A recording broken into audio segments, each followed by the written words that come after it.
Matt, is there any way when we're presenting that federal program that we can take that row that's going down that side so you can see more of the screen? See, when you look up there, you got the slides that are on the left side. Is there a way we can close those and maybe we'll see more of? There you go. Thank you.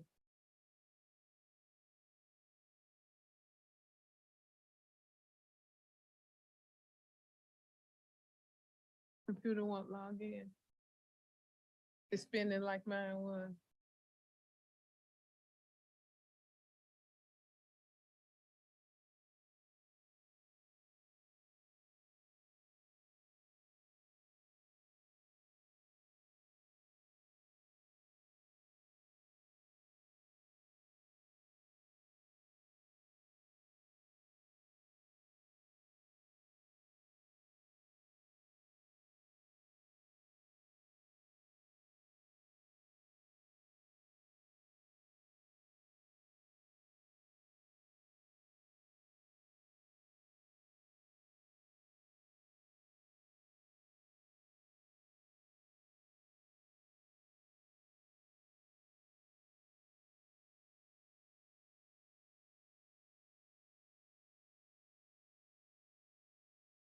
Thank you.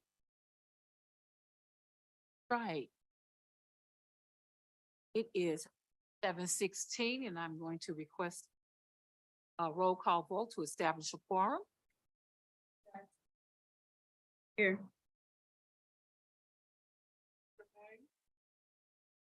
Dr. May, just establishing a quorum. Present.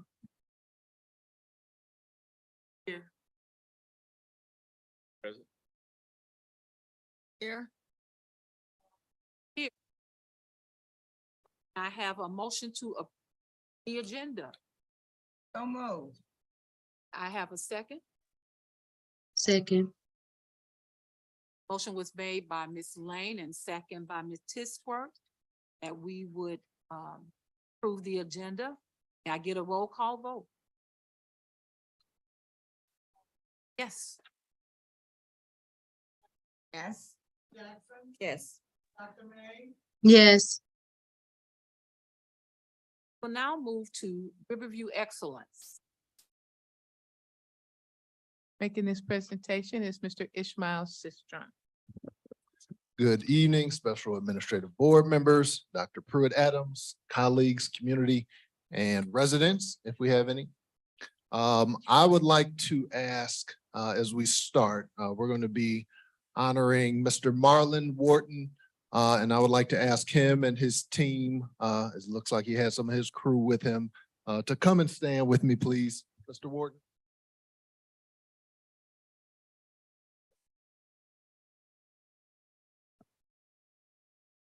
All right, and today we want to honor Marlon Wharton and the Gentleman of Vision. If you have not seen it, Mr. Wharton had a 10-minute special on KMOV where he was honored by the Surprise Squad. Mr. Wharton is the founder and CEO of Gentleman of Vision, otherwise known as GOV. We see the GOV at many school functions, many community functions. They are a step team, a mentorship group, and he is one of the two founders. And the Surprise Squad with KMOV showed up, I believe, on the 4th of July and presented him with a night. Matter of fact, I'll let you tell the surprise that you were presented with before we present you with a small token. I was presented with the 2019 Chevy Traverse automobile, and just thank you all for having me today. Will you introduce the gentleman behind you? Would you I'm introduce the sorry, gentleman? to my right, we have site director Quentin Williams. He's director of middle school program, Young Men of Vision. We have Damon Miller. He is our parent liaison. And we have Joshua Hendon. He's over our elementary boys division. Before you sit down, you know I was gonna mess with you. I know you were. I don't know why you said that. How long have you been doing gentleman division? I think that's important for people to know. Okay, let's go on some stats. Come on, come on, come on. As soon as I get done, I gotta go because I Yeah, know y'all about Yeah, I know stats you right now. Yeah. We've been around since 2009, and pretty much the mission is to help these young men who are a lot of times lost, confused, and without sports, they don't have an outlet. So we've been able to use STEP as a vehicle through mentorship to give them that vehicle they need to pretty much find success. So 100% of these guys that we touch graduate from high school, 90% go to college, with the remaining 10% going to the military or going to trade or going straight to the workforce, but they got to do something. Madam President, can you hear me? Yes. I wanted to also congratulate him. He's going to be a living legend.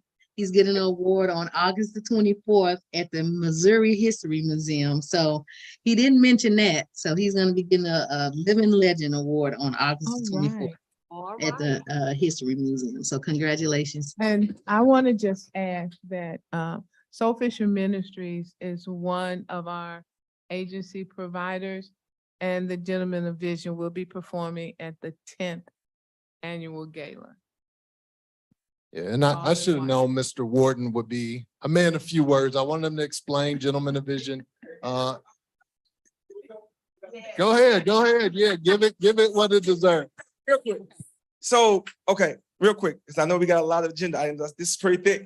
Okay, so in 2009, when I had the vision to start, this gentleman right here was in high school. And I was only dealing with elementary school, and I only wanted to deal with, high school. I only wanted to deal with high school. And he came after he graduated from high school and said, listen, we got to start earlier. And I was listening, but I wasn't listening because middle school, elementary, I've done them all, but it's just not my forte. He said, listen, I can take over at the middle school level. We got to catch these guys. They get into a lot of trouble. So I said, okay, I thought I was going to get rid of him. I said, go write a proposal, bring it back to me. I'm like, okay, he done. The next day he shows up with a proposal. I'm like, oh, I got to listen to this guy now. So it was thorough. And he had identified that Central and Westview had young men in need, and it was thoroughly, written. So we started Young Men of Vision under his leadership. And so that started in 2010. And he also came under his leadership and my leadership. In what year did you graduate from the program? 2018. He came out of the program in 2018 and say, I want to do boys division, which starts in elementary. So I rolled my eyes at him again. He told him to go do a proposal. He had it the next day. That's how we roll. And boys division was founded in 2021. So now we have close to 75 young men that are matriculating through our program at this current time. And we still support the gentlemen once they go to college, because a lot of times first generation college students, they go in there, of course, all the loopholes, all the different traps of college. So we talking them through that. And so that's kind of, you want me to keep going? I'm sorry, yeah, real quick, because stepping is just the hook. People know us about the step team, but we do have 16 national championships. Come on. I'm about to go. 16 for the high school, and how many for middle school? 4. And the elementary little guys are already undefeated in their first year. So. Yes, ma'am. And Yes, he did. Yeah, he's the parent liaison. Damon Miller. Yeah. All right. Well, thank you, Thank you. Mr. Wharton. Thank you all. I did want to present you, Mr. Wharton, with the plaque, Riverview Excellence Award. If the board would like to take a photo, I think he's definitely worthy. And also a T-shirt. If you give me your guys' T-shirts, we'll get you a Riverview Excellence T-shirt as well. But we definitely appreciate you for all you do. Gentlemen of Vision is a great representation of Riverview Garden School District. You all traveled nationally. Like you said, you have over 20 some championships. So we just wanted to show our appreciation for you.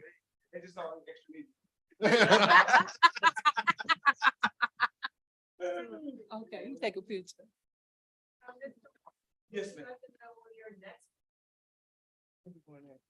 Art Museum. No, convocation, Rich Carlson. Okay, I'm sorry. convocation. Tomorrow, Mike Brown Foundation at the Rich Carlson at 7 p.m.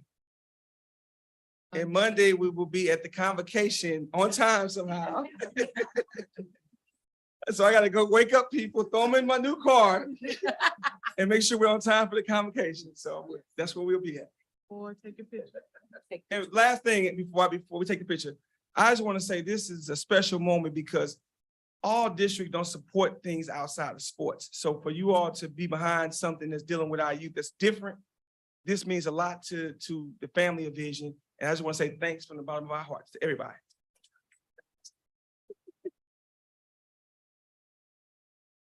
I love you, Mama Nate. We stay.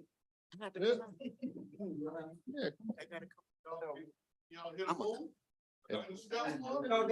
Yeah. Ms. Warden, we tried to get you a Corvette, but Dr. Singleton here, he wasn't having it. He said we could get you a plaque. That was it. And you blocking my face. I'm sorry. Got you right there.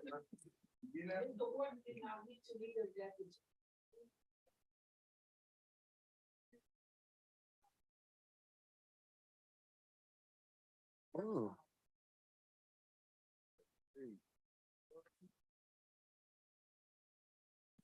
Thank you all so much. All right, just Photoshop me and Ishmael.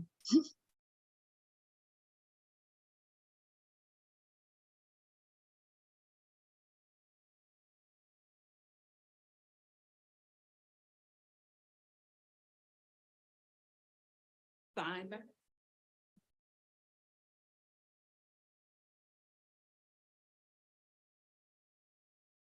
I apologize, my.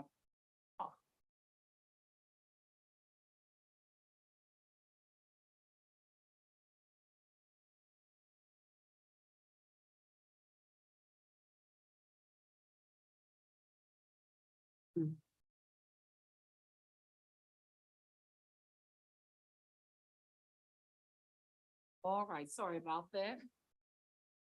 Have any patrons that would like to, for the board today? Announcement. Have any announcements? Dr. May, do you have any announcements? Yes, there are a few elected officials that are hosting community back to school events. So we have an event sponsored by Councilwoman Webb that's taking place on Sunday, August the 13th from 1 to 4. And it's in collaboration with the St. Louis Zoo Wild Care Park, 1235 Larimore Road.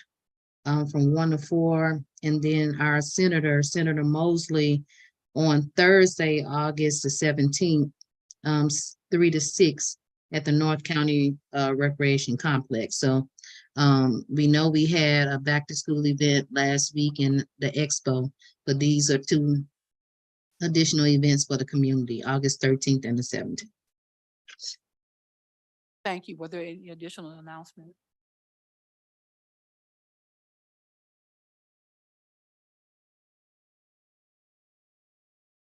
That's Councilwoman Webb is doing that one.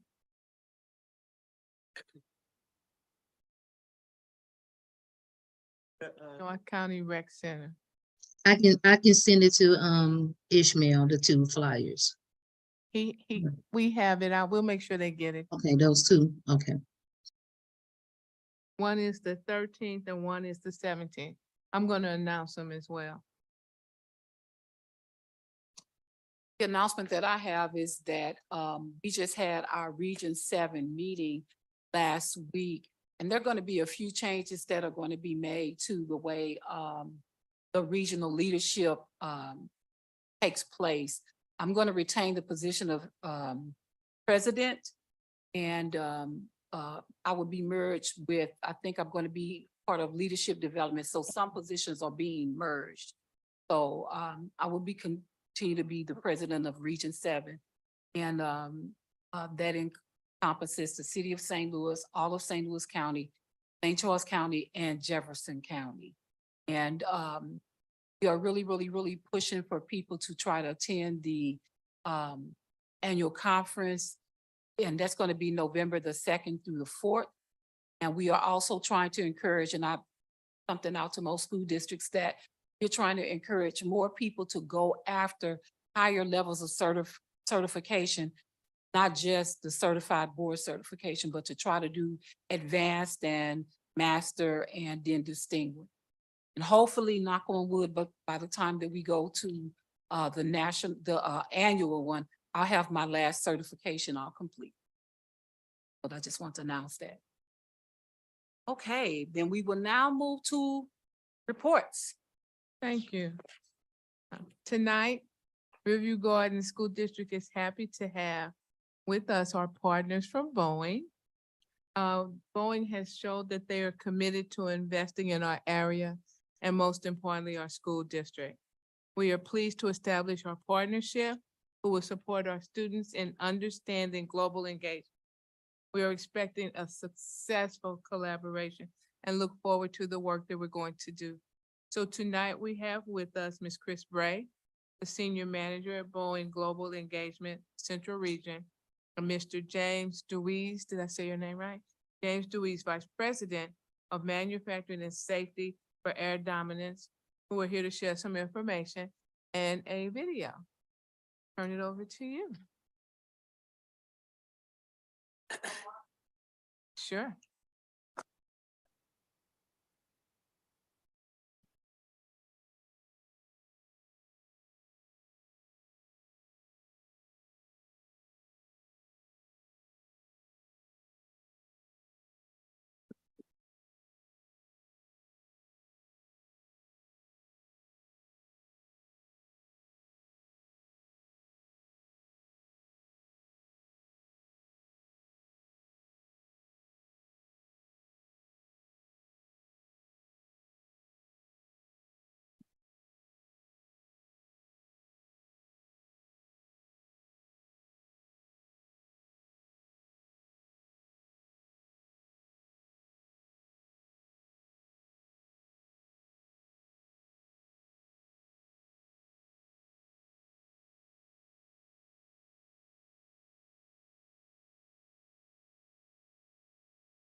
All right.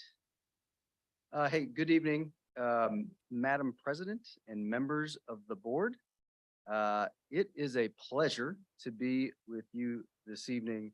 And I gotta tell you, I'm honored and humbled to be here. My name, as mentioned, is James Deweese. I am the Vice President of Manufacturing and Safety for our Air Dominance Division right here in St. Louis and our St. Louis site leader. The video you just saw shows how the Boeing Company has engaged in the community around the world this past year. We are absolutely, as you saw in that last piece, absolutely committed to being a positive force for change. Our corporate philanthropy programs and initiatives are in our DNA, starting in 1917, when our founder, Bill Boeing, made his first charitable contribution to the University of Washington's to create a wind tunnel used for aviation research. To today, as the video gave glimpse of our global charitable impact and employee volunteerism efforts from 2022. And right here in St. Louis, in the St. Louis region, we have invested over $13 million in 2022 alone. That said, over the past 10 years, we have invested approximately $2 billion in our local communities around the world, a statistic that we're very, very proud of. I will tell you that Boeing's charitable investments are organized around three pillars.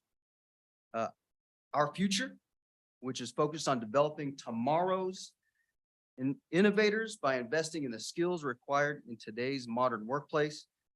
Our heroes, supporting military veterans and their families transitioning back to civilian life.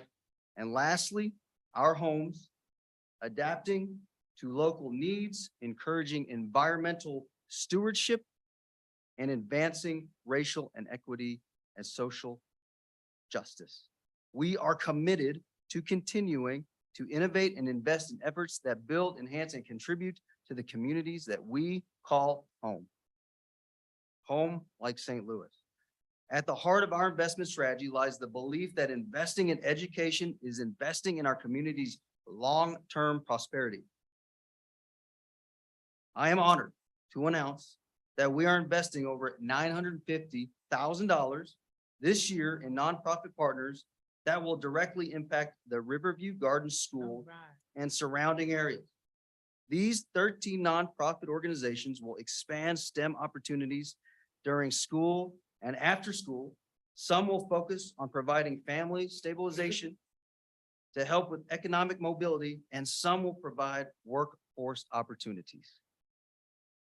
By partnering with school districts, together we can help students discover a passion for STEM, to be able to see themselves in a career at Boeing, to nurture curious minds, inspire talent, and pave the way for a more innovative and technologically advanced workforce for years to come. Right here, we are looking forward to supporting collaborative efforts with school districts, community partners, elected officials, and other businesses to not only make financial contributions, but also connect our workforce to leverage these investments through volunteering.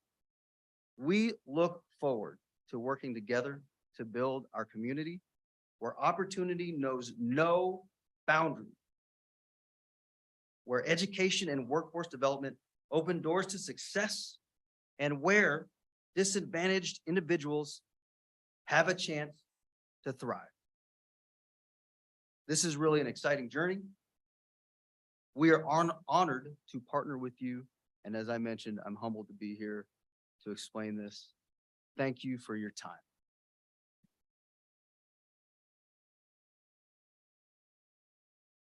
On behalf of our students, our scholars, and our teachers, I just want to say thank you to the doors of opportunity that you are opening for our young people. I taught in an aerospace emphasis school, and so I know what STEM can do. I know what the aviation world can do. And so many of our students don't see that yet, but thanks to you, the work that they will do with you guys is amazing. Thank you so much. We look forward to continuing our partnership. My other announcement, Dan, are you okay? I'm very okay. The other announcement is just to piggyback on some of the important dates that Dr. May indicated. Our teachers return tomorrow. Yay.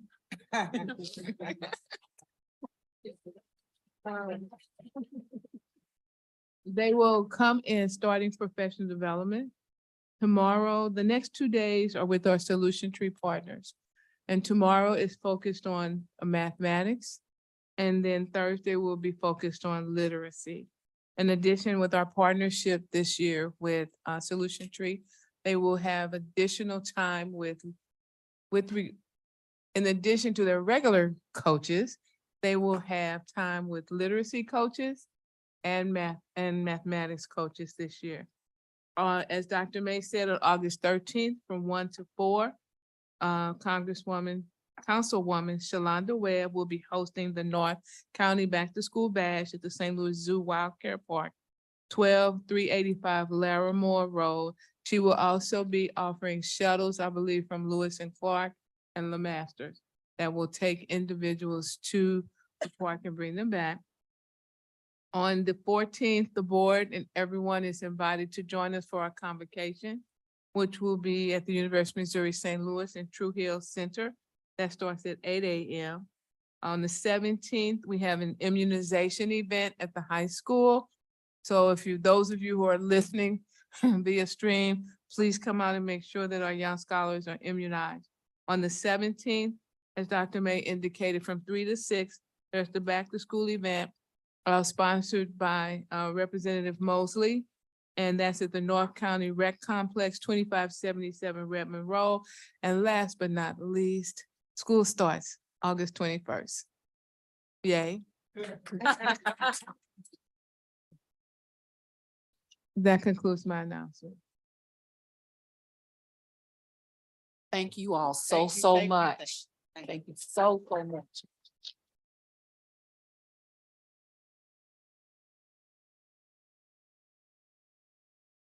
You ready? Our first information item is item number 7. And it's our service agreement for Language Access Metro Project. Making this presentation is Ms. Kimberly Mott, our mathematics coordinator. The recommendation, this item is in for information because the amount is within my approval authority. Ms. Mott? Thank you. Good evening, Special Administrative Board, Superintendent Dr. Pruitt-Adams, colleagues and community. As Dr. Pruitt-Adams said, I am here tonight just to inform you of an approved contract renewal with LAMP Services. LAMP stands for Language Access for Multicultural People.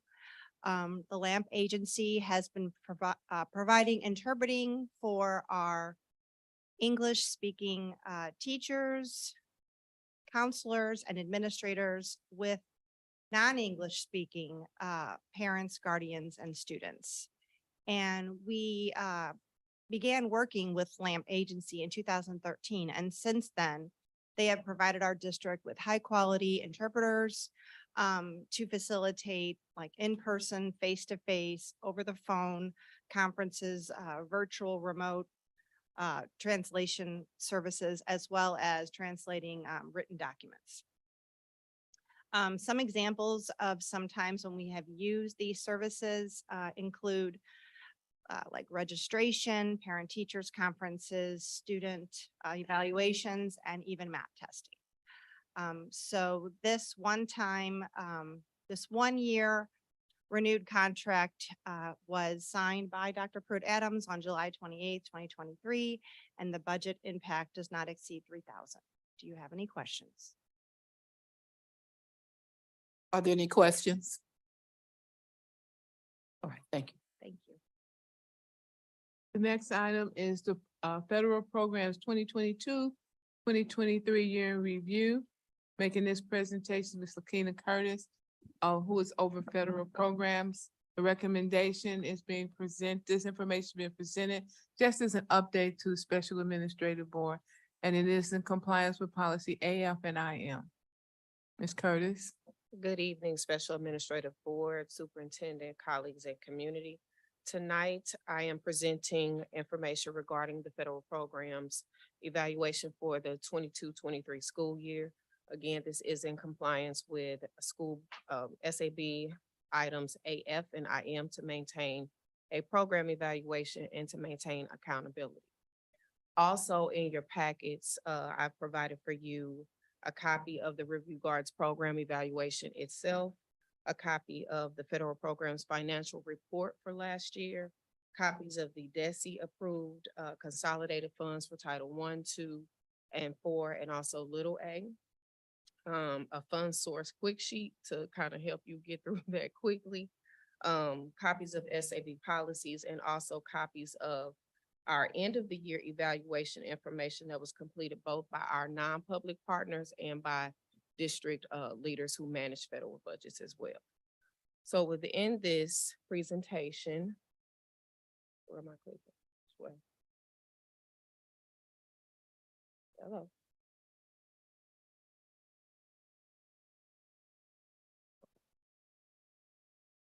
The title funding sources that we have included are Title I, which is called Big A, which is the improvement in all sites. These funds are targeted to meet the needs of instructional assistants, sometimes high staffing need areas. As you can see, the original allocation for last year was $4,579,691. We did receive carryover funds in the amount of $1,734,407.67. The total allocation for Title I Big A was $6,314,098.67. In Title II, which is the program source for teaching and excellence, that source supports educator equity, strengthening in our investments. And when we say investments, we mean plan implementations and things and programs that we are continuing to use with teachers and students. That original allocation was $524,822. We also received carryover as well in the amount of $290,490.53 for a total allocation of $815,312.53. Both these carryover amounts unfortunately were not provided to us until, which is unfortunate, sometimes between October and January. So as you see, like right now, well, going into this school year, we have one pot of money, our original allocation, and we are expecting carryover funds, but that may not come until like November when DESE is done calculating all things for the state. We also have Title IV, which is a part of that. That is for more of our social emotional items, well-rounded educational, some technology as well. That original allocation was $319,175. Carryover was awarded in that source as well in the amount of $72,555.29. That total allocation was $391,730.29. And then we have what's called Little A, which is our school improvement funds. Only 6 schools last year were allocated these funds. This year, we have 8 schools that are have been awarded these funds. So we have 2 additional schools, Lewis and Clark and LeMasters, for this upcoming school year. That total original allocation for all 6 sites was $1,479,450. And then we had 2 allocations for them. And the unfortunate thing, there was some challenges again with DESE. That allocation or carryover did not come to us until January of this year. So that total allocation for that fund was $2,781,882. Moving on, this is a copy of the financial report. As you can see how things were broken down, I tried to make it so you can understand how funds are spent. In Title I, we have what's called a fund source 12 and a 20 and 42. So a 12 is a general fund that can be materials and supplies. And for non-certified staff, a 20 can be certified staff and materials and supplies, and a 42 is anything in the amount of $1,000 and over. So you can see that broken down for Title I, Title I Little A, our school improvement, and 2 and 4. Some of the things, and as we reviewed the school year, that we want to stop is the vacancies that we really wish we could stop. Last year, we had a total of 20 federal vacancies. So we have 80 positions last year that were federally funded. Only 60 of them were filled, so we were 75% filled in federal programs. So we want to make sure that we fill all of those positions. Staff resignations went unfilled. So some people started the year and then mid-year they went on to do other things. And then purchasing, which Dr. Singleton has talked about, making sure we have equity across the district. So we want to make sure we're maintaining that in federal programs as well. Some of the things we want to tweak is our monthly spend calendar and guide. All budget managers are provided a monthly report on how much they're spending. So we want to make sure we're tweaking that. Do a better plan, better way of developing a spend action plan for our non-public sites. I communicate with them on a regular basis, really weekly. And we have some of our non-public partners who are faithful and utilizing those funds for those Review Garden students that attend their schools. And we have some that will not, just don't even respond to email. So this year I plan to let them see my face since they have our students. Also plan to increase community volunteer support and student transition support, transportation support. In the past, there has been a lot of funds spent on our SIT transporting our students. So now we are able to use some of our federal funds to take care of those services. Some things that we want to start are the revisions of unused funds submitted by December 2023. So we want to make sure that school sites are looking at their funds, what's not being spent, what they want to rethink in their school level plans to do other things with, again, increasing the community volunteer support. There's an additional plan with that and working with our parent engagement and having what's called community, I don't want to misstate what she's calling them, but she's having like a lead person at each school. So she's starting that type of program. So somebody is a actual community liaison at each school. And then continue to evaluate the effectiveness on all resources that have been supported by federal programs. Some things we're going to continue again are the monthly meetings, support with the account codes, understanding, because this can be a lot of numbers can be overwhelming to some people. Continue with the monthly reports and developing implementation grant goals and continuing to bridge the gaps in the understanding between federal finance with all district sites, because again, finance can be overwhelming to some people. Some of the positions I wanted you all to be aware of that are funded by federal programs are teaching method coaches, also known as instructional coaches, reading teachers and math teachers, RTI, interventionists, instructional assistants, a homeless coordinator, some support staff for SIT, certain positions that are in our technology department, early childhood teachers, my position, and again, home to school coordinator. Some of the resources that federal programs support are listed as well. These are some things that are expected to continue into this upcoming school year. Read 180, Systems 44, Edgenuity, classroom libraries, Avid, some technology, again, family engagement activity, which a lot of them have already started. We had an event yesterday, and some math and reading materials as well. Some of the goals for 22-23 I have listed are again to continue with some of the things that were on the Start, Stop, and Tweak menu. That some of the things that we did achieve were again really the first four. The support and implementation of grant goals, spending, collaboration, and increasing volunteer. One of the things we want to continue into this upcoming school year is the effectiveness, evaluating the effectiveness of the resource. Are there any questions? Fine. Yes, ma'am. You okay? But you're okay, because you already know. Because I know. Okay, let's make it easy. Yes, ma'am. I read it on, Uh-huh. and it's what Dr. Singleton knows, the titles, and that's Yes, kind ma'am. of work my way. Uh-huh. Understanding that. So if I get too far in the weeds, our safe word is gonna be, that's, Okay. Okay.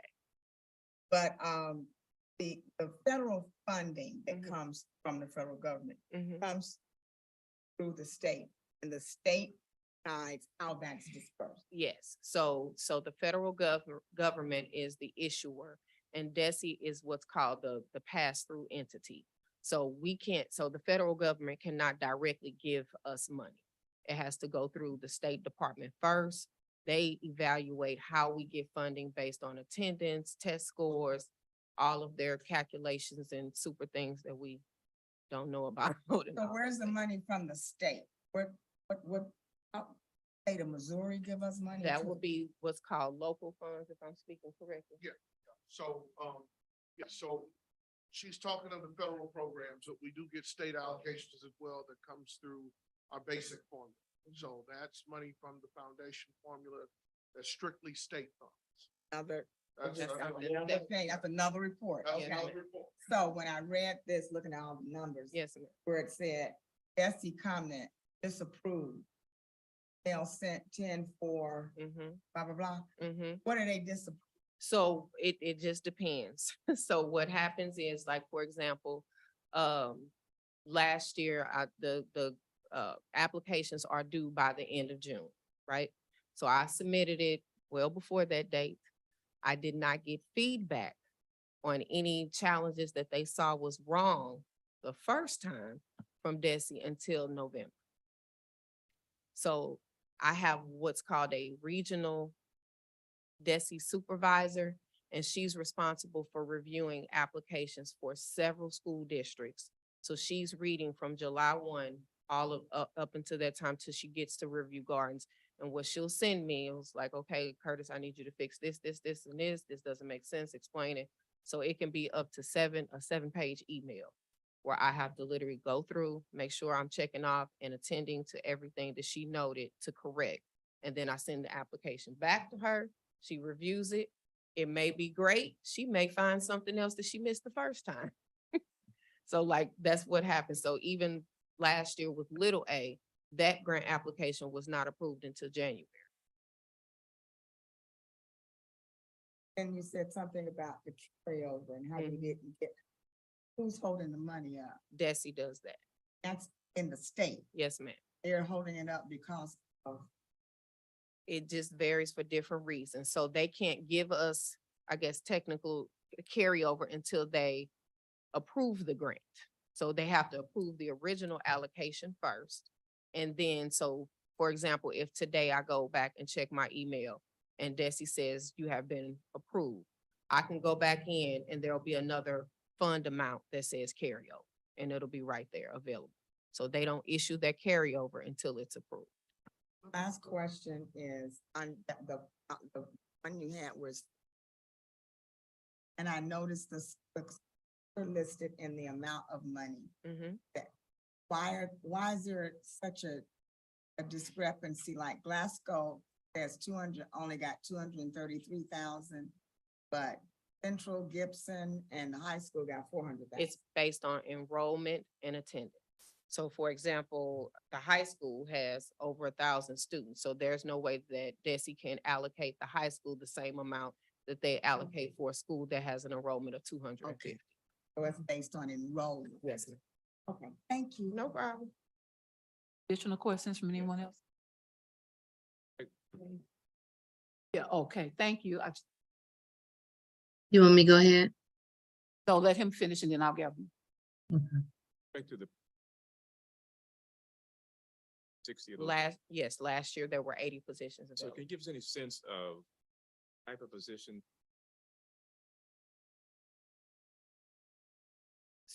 The 25%, so some of the positions, we had some, what we did last year was offer the opportunity for some of our reading specialists and instructional coaches to take on classroom vacancies, so some of them did that. Some of them just were not filled, so there were some teaching and method coach positions, reading specialist positions, some instructional aid positions. It kind of varied. And again, several people left in the middle of the year and went on to do other things. Have any sense of, I can get it to you. Yeah, I know, I just didn't calculate it for a today. rough idea? I would tell the wrong number if I said it, a number. I can get you there. That's my last one. Okay. Dr. Von Elliott. Yes, I was curious concerning the volunteers. You mentioned about increasing volunteerism. What type of support is currently given? Because they have to do the background checks and everything too. Is that something that is being covered through the federal funds, or they still have to do that expense on their own? I'm just trying to get clarification on that, please. That is an expense that they have to pay on their own. I have gotten it in writing from DESI, because I've asked several times, is that an expense that we can pay using federal funds? And unfortunately, it is not. The program that I was speaking of, our parent engagement specialist, Ms. Armin, we do have, did get a donation last year to pay for 13 background checks. So what she is planning to do with those 13 background checks, like I said, is to create a, parent ambassador program. That's what it is. Thank you. A parent ambassador program at each site. She is going to do the training for those people. There will be an application process to go through with that. That application process will be reviewed with her and the building principal for each school, and whoever is selected, the district will pay that background check for that, and that person will then be responsible for going out into the community to get more volunteers and people into the schools. I do also think that last year we put money in the budget to pay for background checks that was separate from federal programs money.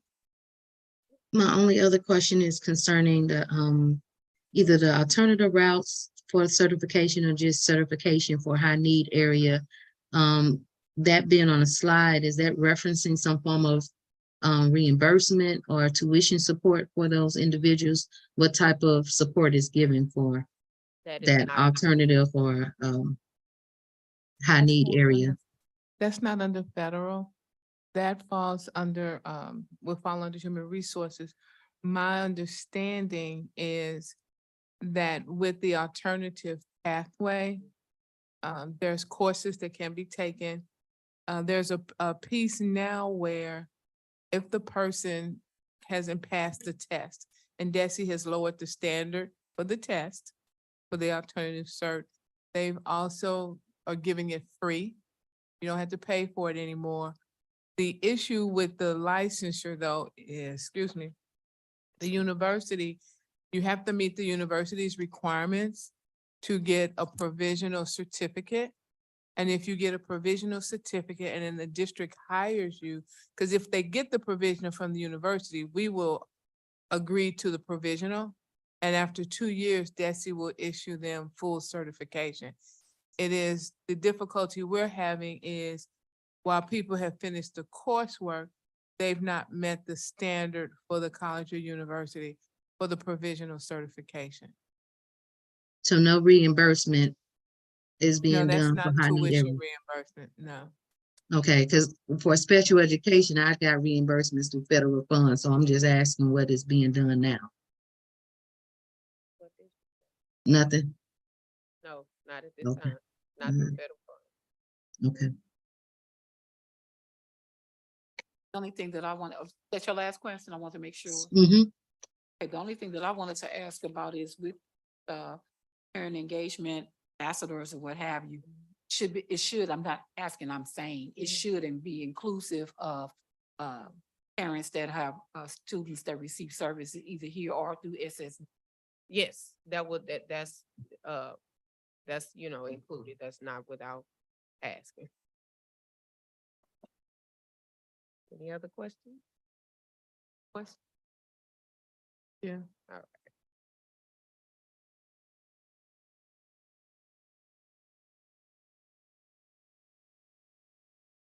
Items for discussion. We're now into our discussion items.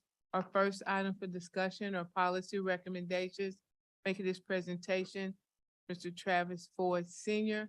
This is in compliance with policy CH, policy implementation and dissemination, and there's also a procedure.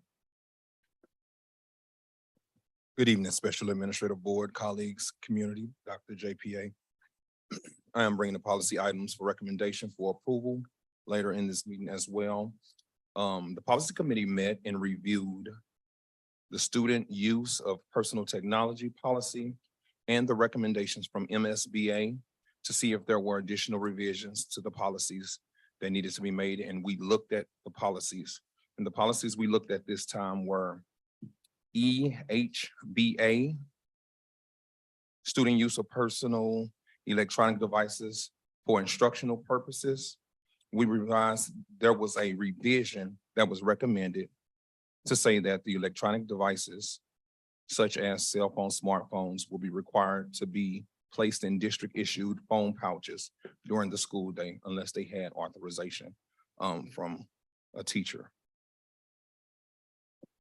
The second policy we looked at was JGF. It was under student reporting and records. The major revision that we looked at in this one was to be in accordance with the addition that we made to EHBA, and it identified, no, I'm sorry.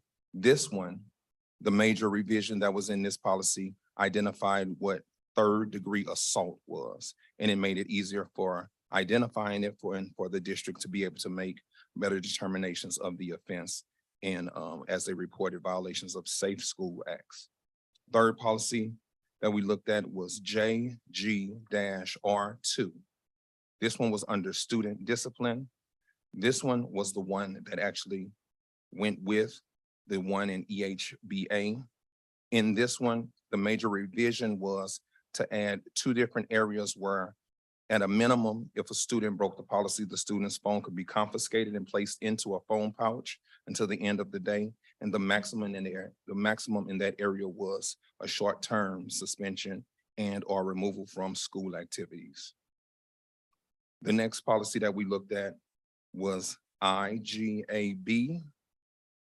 This one is under instructional intervention. This one was a recommendation from MSBA.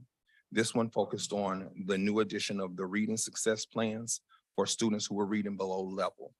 And the procedure that we also reviewed was IGAB-AP1. This one was the one that put in an intervention monitoring system that had to be for all of those reading success plans. Are there any questions at this time?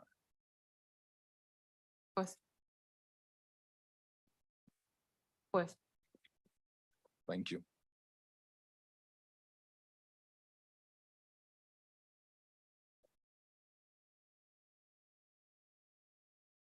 Get the opportunity to do the next item. Okay. First of all, this item is the Comprehensive School Improvement Plan. I want to first of all thank our Board of Education for the special board meeting.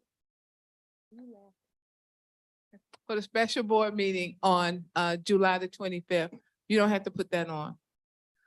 What you received in your packet was the revised CSIP plan, which we will be asking for approval tonight. Also, I want you to know that we heard you. If you would click on to the, there you go, click. Not that one yet.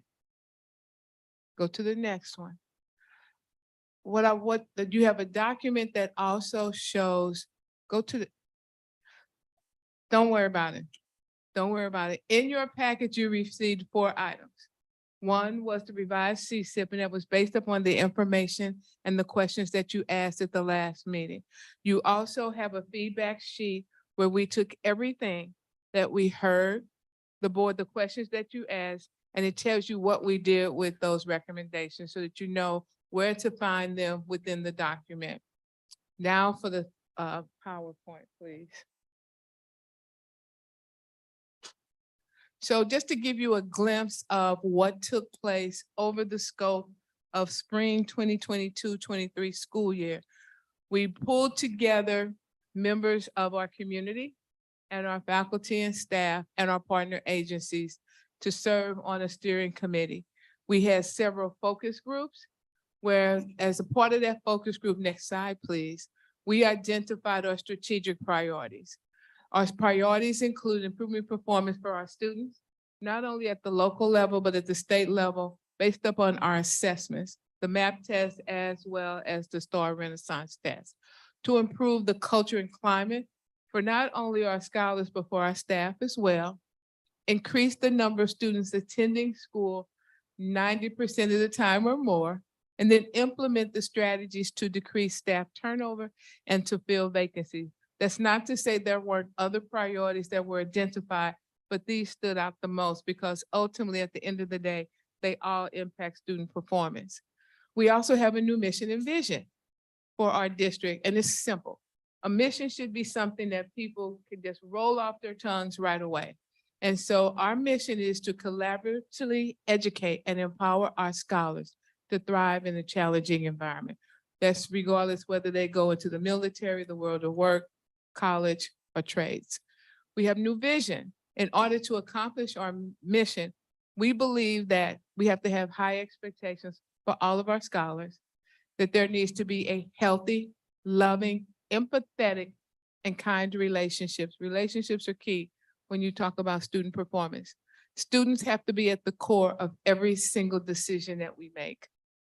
Supports are provided so that our students become grade level ready, which is part of the goal for DESE's Reading Success Plan. That there must be transparency, accountability, timely and clear communications, and high levels of customer service. All stakeholders have a voice. Whether you have a student in our school or not, you should have a voice at all levels of decision-making, and there has to be a focus on college and career readiness. And so what we did was we took our priorities. And so what I'm going to go through now is a year at a glance. When we did the presentation, we told you that the Comprehensive School Improvement Plan was through 2026. Well, that's a massive document when you look at it. And it's easier to absorb if you know, what are we going to focus on now? And so under student performance, we're going to implement the Professional Learning Communities module, which means our teachers this year will get professional development in unpacking the standards, developing cognitive forms of assessment, and analyzing and using data for tiered academic interventions. We will improve our tier 1 instruction, that's the universals, in math through math workshops, and ELAs through our state mandated letters training and early literacy initiatives. Under collaborative climate and culture, which is our second priority, we're going to gather stakeholder feedback. We'll do the DESE feedback survey, but we're going to gather feedback. You'll see when you look at the massive document at many levels of our organization. We're going to engage our staff in community building opportunities, increase parental support and participation, because we realize we can't do it by ourselves, and create a district-wide tier system of social, emotional, and behavioral interventions and supports. Under staffing and workforce, we're going to implement or reinforce our staff wellness program, gather staff feedback on what we can do better. We're going to provide training and support for certified and non-certified staff, recognize and celebrate our employees. So this year, we're also going to add not just recognizing our teachers and our students, but our support staff as well. And we're also going to work, as the board has pushed us to really look hard into increasing salaries and benefits. Attendance is a big issue. So we're going to create a district-wide tier system of attendance interventions and supports. And some of the things that you suggested about contracts and so forth are now built in.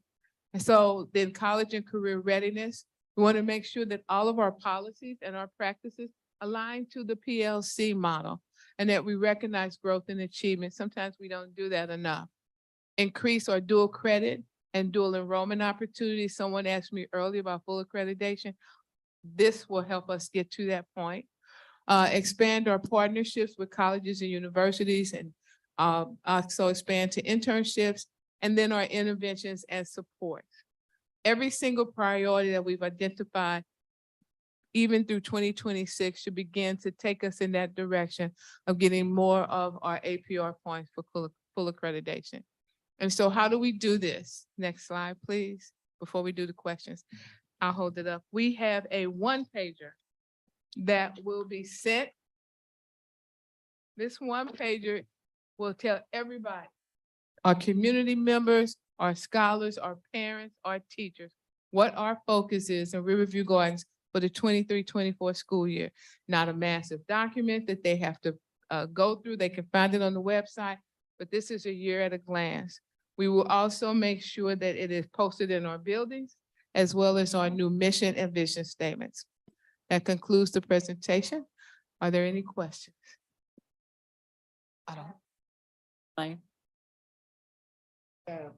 One-page document. Are we able to post? Sure you can, once the board approves it. You can't post it now. Another thing that the board needs to know is, once the board approves this tonight, we will send it to the State Department along with what is called a response to MSIP standards. The response to MSIP standards is the district's ability to tell our story. And so once we finish filling it in, we'll make sure that the board also has it. As we are working on it and you're writing and you're telling your story, you realize that there's a lot going on, that sometimes when you're just doing it in the day to day, you forget about it. But when you sit down and you really think about it, you know, you have to smile because it's a lot. And if you'll just indulge me for a second, there's a section on board governance and leadership. And it talks about all of those things that the school board members must do. And there's a piece about the 18.5 hours of training within the first year. Some of you have been on the board, what, less than 6 months? And in writing that, we were able to say that every single member of the Riverview Gardens Board of Education has already met their 18.5 hours. A lot of people that doesn't happen for. So you should be proud that you've done that. And then we were able to say that our president is within one class, I think, or one course of having her distinction. And so this is the opportunity where we talk about all that we are doing. We'll make sure that you get it when we submit that to DESE as well. Any other questions? I can't tell if Miranda has any questions or not. No, she does not. It's not, okay. And Dr. May is a member of the CSIP committee. And as you heard in the last meeting, we will be coming to the board quarterly with updates. We will go to the state twice to present an update, and the subcommittees will meet. They will have student reps, parents reps, and other community members on those subcommittees. That's it. Thank you.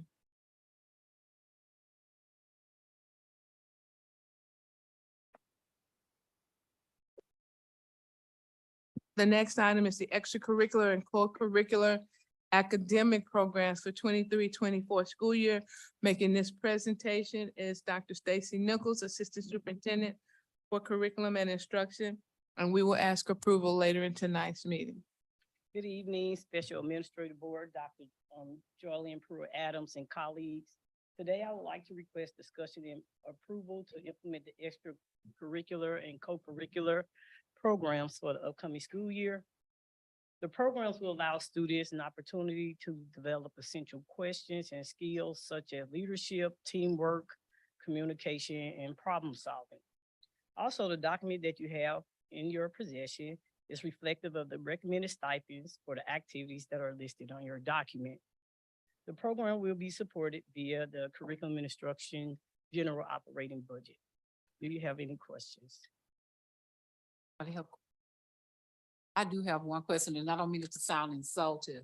How do we monitor, let's just say a teacher, whoever takes on extracurricular, how do we monitor that they don't use class time to do that?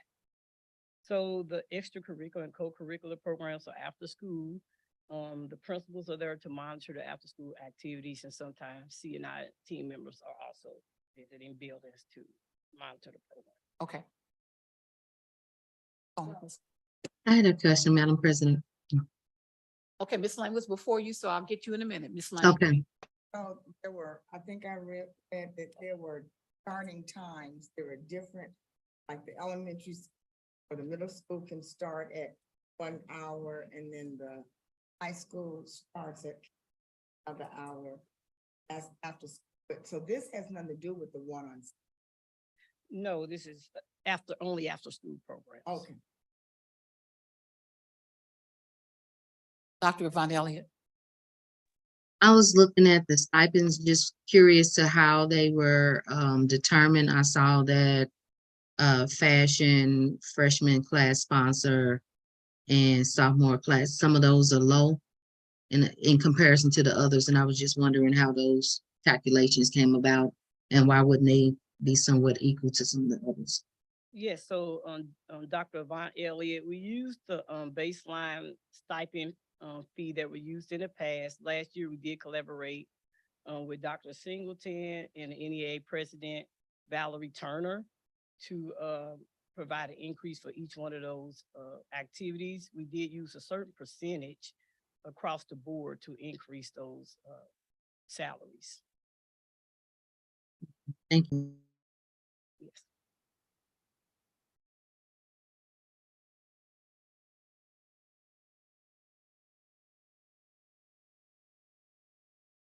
No other questions?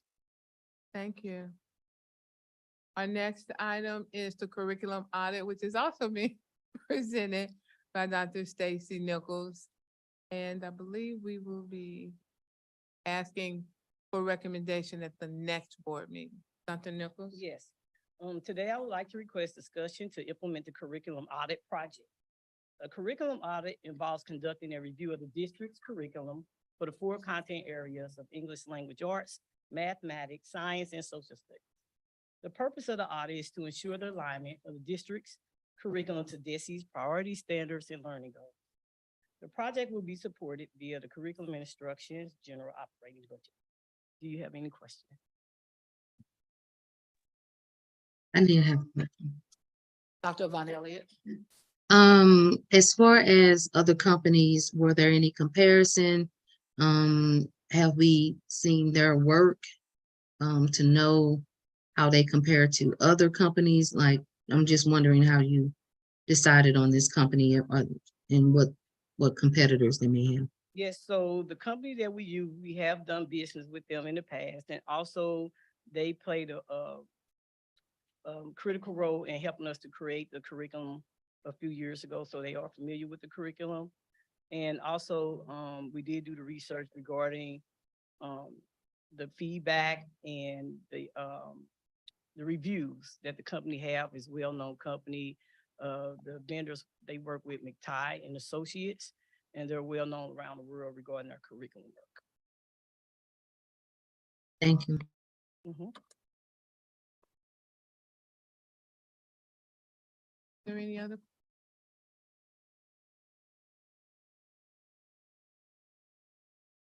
In November, so if you all approve the request, they will begin in the fall and they will be done with the audit in November.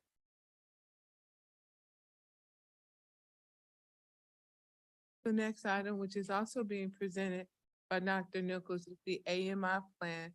This is when schools are closed. This is in compliance with policy IA, instructional goals and priority objectives.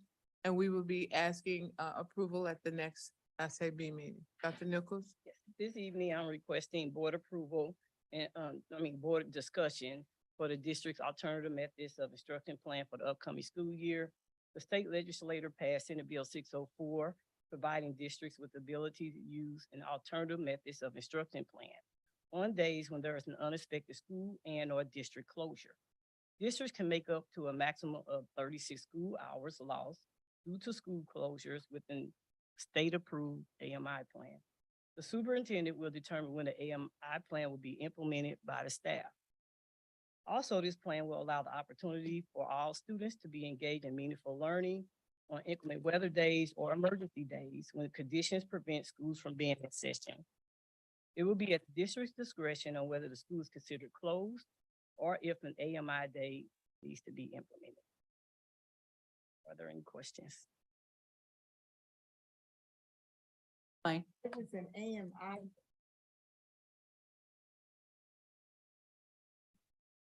Yes, we will receive attendance credit for AMI days based on students' attendance. So students must be in attendance and they must complete the online assignments and submit assignments by the next day in order to receive attendance credit.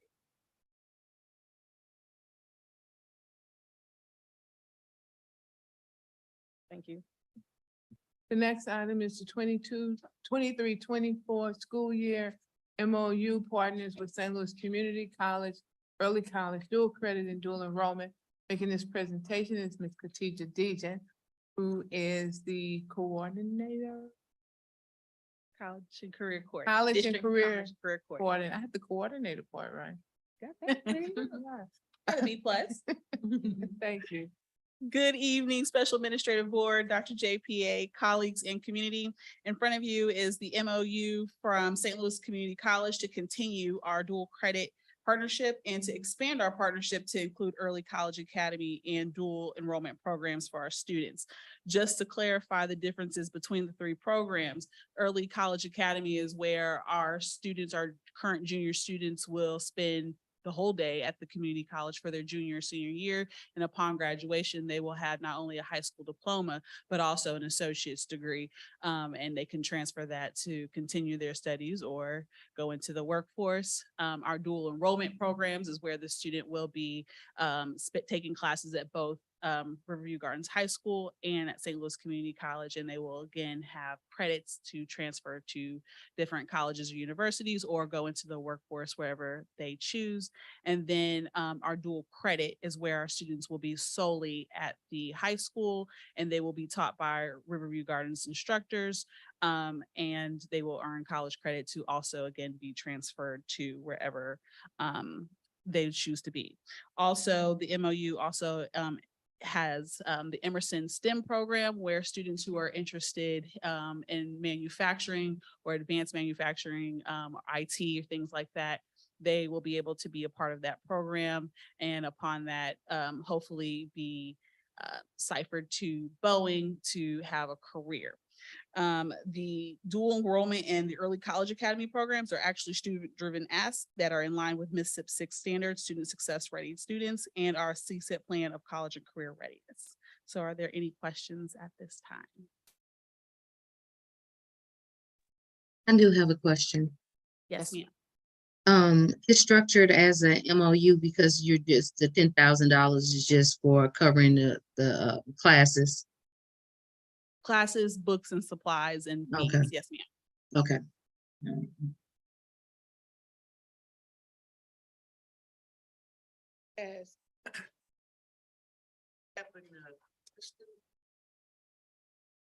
Are you talking about the students that just recently graduated or our students? Yes, so our students who attend St. Louis Community College will be also considered St. Louis Community College students, and they will be eligible for any supports or resources that that college offers. Is that what you're asking?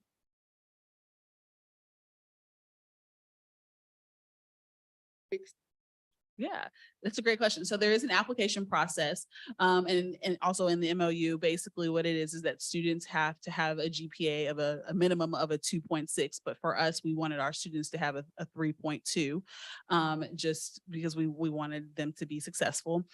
We also have, after they apply, they also have to take a standardized test, which is like the AccuPlacer. The community college doesn't require the AccuPlacer, but we did, and we also use multiple measures. So we looked at, did you take previous honors classes or previous AP classes, and how well did you do in them? And then also by recommendation from their counselor or their teacher. From that, we reviewed their essays, we reviewed their application, and then students are selected to participate in early college or dual enrollment, whichever fits their schedule and their needs.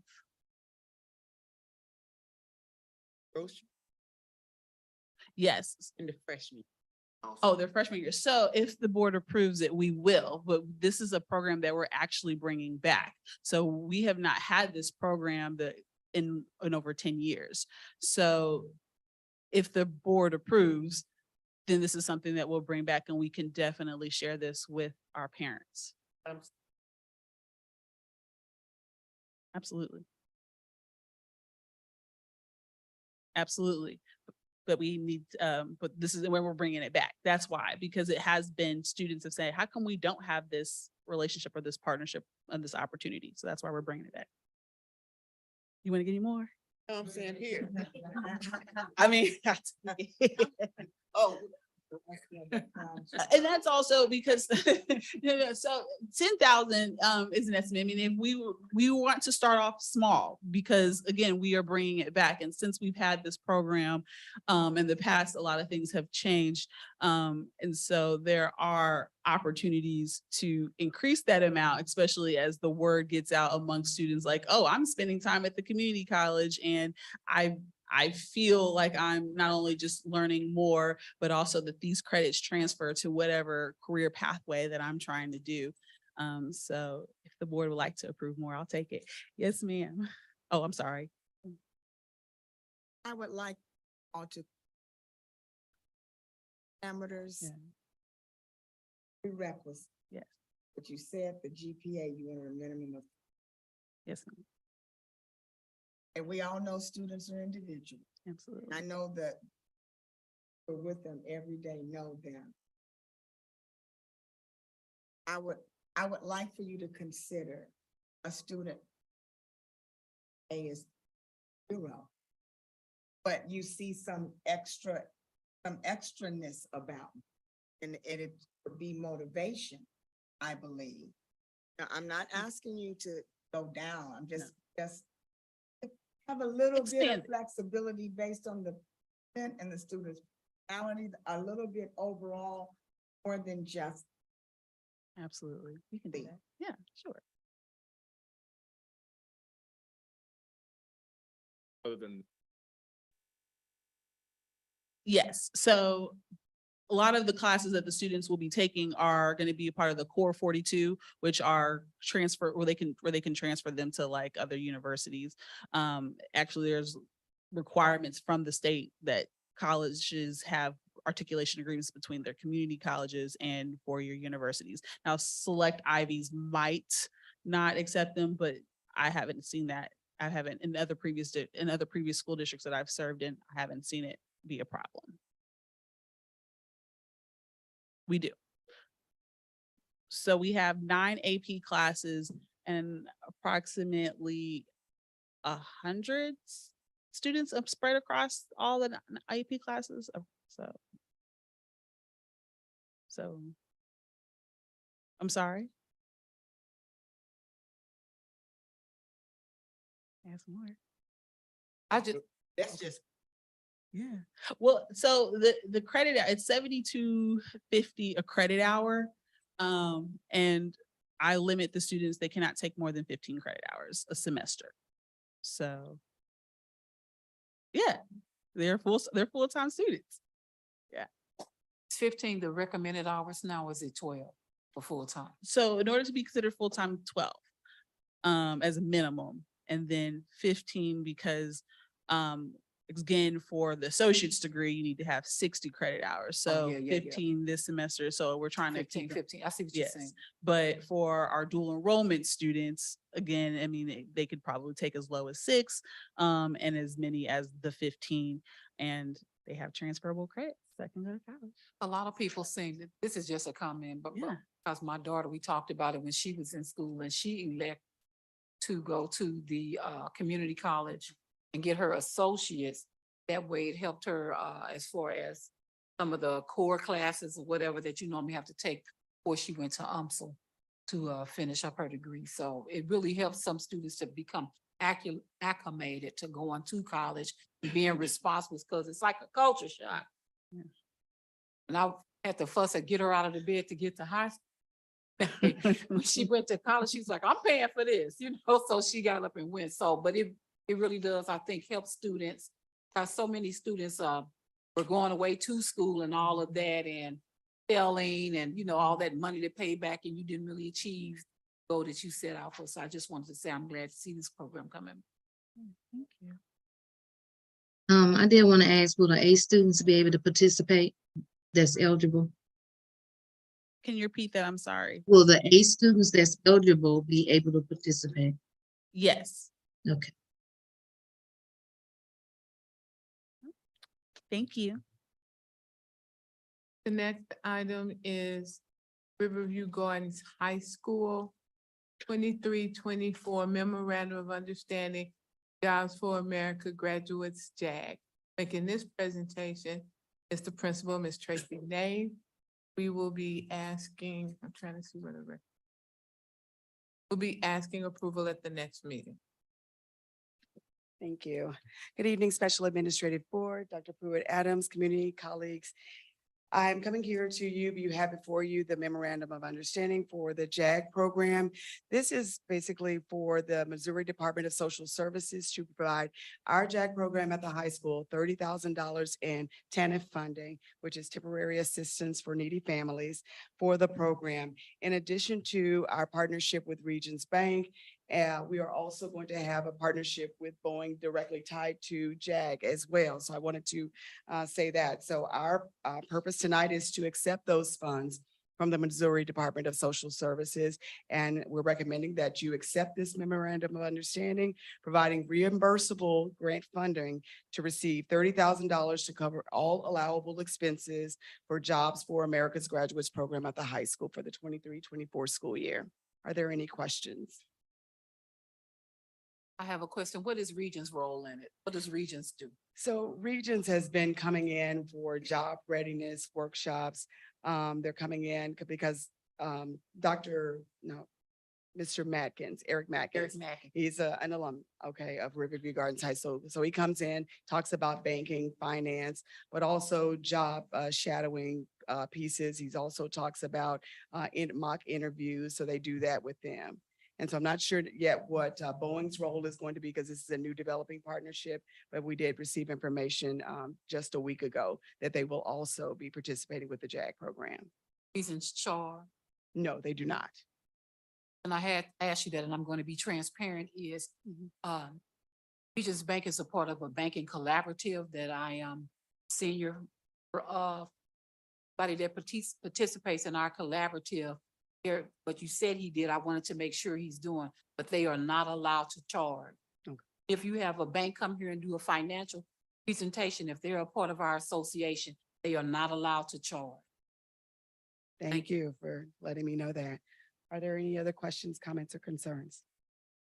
Thank you. I had a question. How many participants do you normally have in a JAG on 45. average each year? How many? 45. Okay, thank you. Yes, ma'am. The next item is the 23-24 extracurricular activities. Making this presentation and joining Ms. Nave is Mr. Zach Thurwalker, who is the athletic director. And this is for the activities fund. Thank you. No. And we will be asking approval at the next meeting. And I do want to Oh, go ahead, because I was going to beg for approval for tonight. approval tonight because it's, I didn't know we were approving Dr. Nichols and it's kind of along the same line. And it wouldn't take much more for you all to just approve it tonight too. And let me say, the reason they're bringing it early, my understanding, both items early is historically brought them like in October. And then students are doing their own thing and teachers are doing their own thing. And one of the things we heard this year is that they wanted to bring it early. Thank you in advance. Special Administrative Board, Dr. JPA, colleagues. I'm the athletic director of high school. I'm just trying to get our budget approved not to exceed $120,000 to pay for any type of athletics for K through 12. The elementary, Sweet. middle, and high school. Any questions? Unsweet. Boom. Questions? Well, I also brought you t-shirts. Here or something like that. I'll make sure they get it. Yeah. Bribery, Miss Nave, and they scope it. And I do want to just publicly thank Mr. Thurwalker and his associate. We called him last week because we needed some painting at Highland. I think we called you on Tuesday and it was done on Friday. Done. Sunday.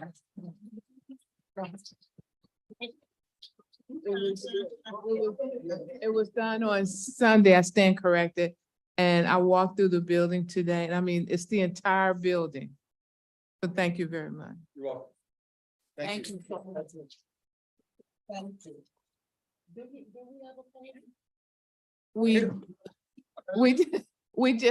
We just hired a painter, and so there are some other schools that are on the priority list, FCRC, Danforth. And so Highland was not at the top of the list, but we have a new principal there and they did some abatement. And so we just wanted to make it a little bit more welcoming when the staff reported. Thank you, Mr. Thurman. Yes, I did do the gym at the high school. Is that what you're asking? Yes. Yeah. Is there a problem? Oh, okay. I'm just looking at everybody with all these dual roles.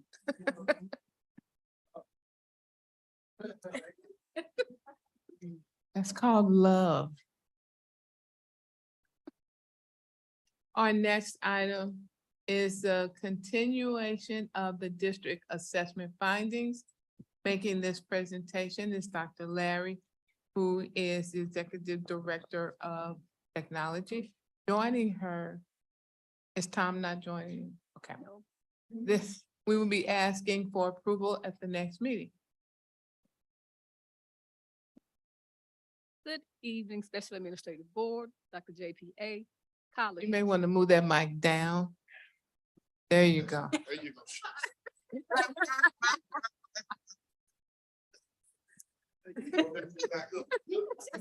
Somewhat. I'm sorry. You can't even hear me? Yes, There, okay, there you go. I just need to use my other voice. Yes. I did say hello to everyone, didn't I? Yes. Okay. Tonight, I'm bringing before you an item that we really brought forth last August 22nd. However, because of various extenuating circumstances and emergencies, we were unable to complete most of the assignments that Mr. Carrios also was going to do for us. We only used $5,000 of that contract. It was no fault of his. I just wasn't available to work with him. Therefore, what we're trying to do, you saw his findings and his statement of work for this year, what he's proposing. And if you'd like, he is willing to come here or even do a Zoom call to discuss his findings with you if you need that. At this point, we'd like to continue that contract because you may have heard DESE is really on all school districts trying to examine the inventory for all of that equipment that we've received. So we've been talking to Rittner, where Mr. Dan, don't know his last name, Jones came from. And they're having some real issues, just like everybody else. And they're implementing something that I want to put forth if it works out well for them. They just started in July, so we don't have any real track record to go on, but it looks promising. So at this point, what we'd like to do is continue the contract with Mr. Curioso for this year in the amount of $15,000, which was the remaining amount on that existing contract. I don't think we'll use that much because we don't usually bring him in. We do a lot of Zoom calls, meets, etc. So I don't think it'd be necessary to bring him in. However, if that's what you want, we're willing to do that as well. Do you have any questions concerning me for this contract?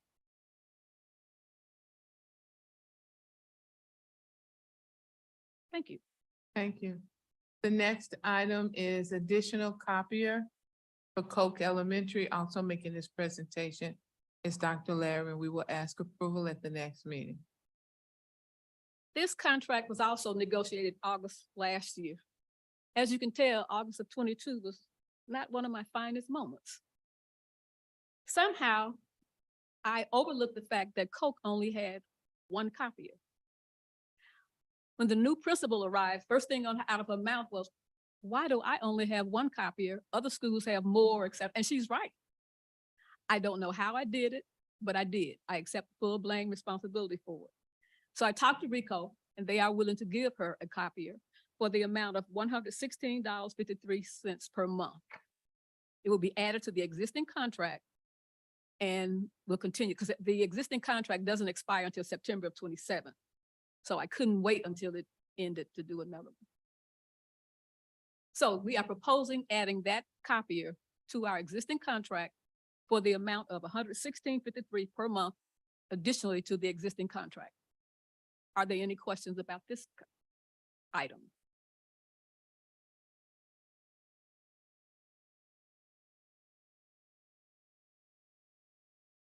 Thank you.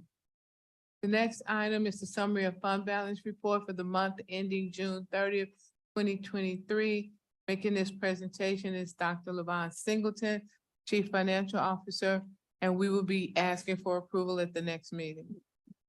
Good evening, Special Administrative Board, Dr. Pruitt-Adams, colleagues, and community. Tonight, I will present the summary of fund balance report for the 12 months ending June 30th, 2023. So this report really gives us a full picture of what we did all of last fiscal year, okay? First page is always the summary of the fund balances. I always like to draw your attention to the middle two columns. We'll start with the far left, the $24.5 million that you see. That's where we started the year. The monies that we brought in last year were roughly about $88 million in the second column. The third column shows the expenditures that we spent out, okay? And that's always good when you can sustain yourself within the same fiscal year. So we brought in 88 million, we only spent 79. That left us with a surplus of about $8 or $9 million. And we get to add that $8 or $9 million to the ending fund balance. And so this $33 million number is where we will start the new 12 months of fund balances going into the new fiscal year. And so that's really good and exciting news that we are increasing our reserves, if you will. And again, we all know that is mainly because, as Ms. Lane has learned her term, ESSER, right? A lot of the ESSER funds. Ms. Nave has a rap song about ESSER, so we'll let her rap one day. The next page are the grant expenditures. Again, won't spend an ideal amount of time here, but these are the same numbers that you see included in some of the other balances. So just all of the grants. Most of them are all, in fact, all of them are federal grants. And so we roughly brought in about $22 million under the actual column. And we've still got about $14 million or so to collect at this point through June 30th. And so we are filing final expenditure reports, if you will, for the end of the fiscal season. And so we're hoping to capture those monies. The next page is the grant revenues. Again, the receipts are about 28 million. The outstanding collections are about $12 million on the grant revenues as well. Keeping going to the very next page, same information, just breaks it out by fund, your general fund, teachers fund, debt services, capital projects, and food services. Again, roughly $88 million in revenue in these funds. And on the next page under the expenditures, you will see the $79 million worth of expenditures that we talked about on the very front page as well. The last two pages really, again, I like this comparison because you always want to know year over year, where were you at in 21 this time? Where were you at in 22 this time? And where were you at in 23? And in each of those situations, our fund balance has constantly grown. And so certainly we're in a better situation than we were in previous years in terms of our revenues. The last page talks about the expenses. Of course, with increased revenues, what comes with it? Increased expenditures as well. So this does reflect the fact that we've given multiple raises and we've made some significant investments into Solution Tree, a lot of curriculum and instruction type needs, a lot of social emotional things. All of these things are part of these balances that you see. That concludes the summary of fund balance report for the 12 months ending June 30th. Are there any questions for me at this time? Percentage, number, balance, right? So I'm sorry, the number is not here explicitly, but I can tell you it is the ending fund balance divided by the expenditure line. So that $33 million on that second page and divided by that 79 million. So it should come pretty close to 30-something%. I don't have the number in front of me, but should be high 30s, I believe. Okay. Yes. The end balance, 19 million? No, so the ending fund balance is on the second page. That's the 33.3 million. From what? 100? On the second page, at the, towards the middle, far right column. Yeah, so last year, this time, it was 24.5. So this year, it's 33.3, so we're up almost $9 million to the good. Okay.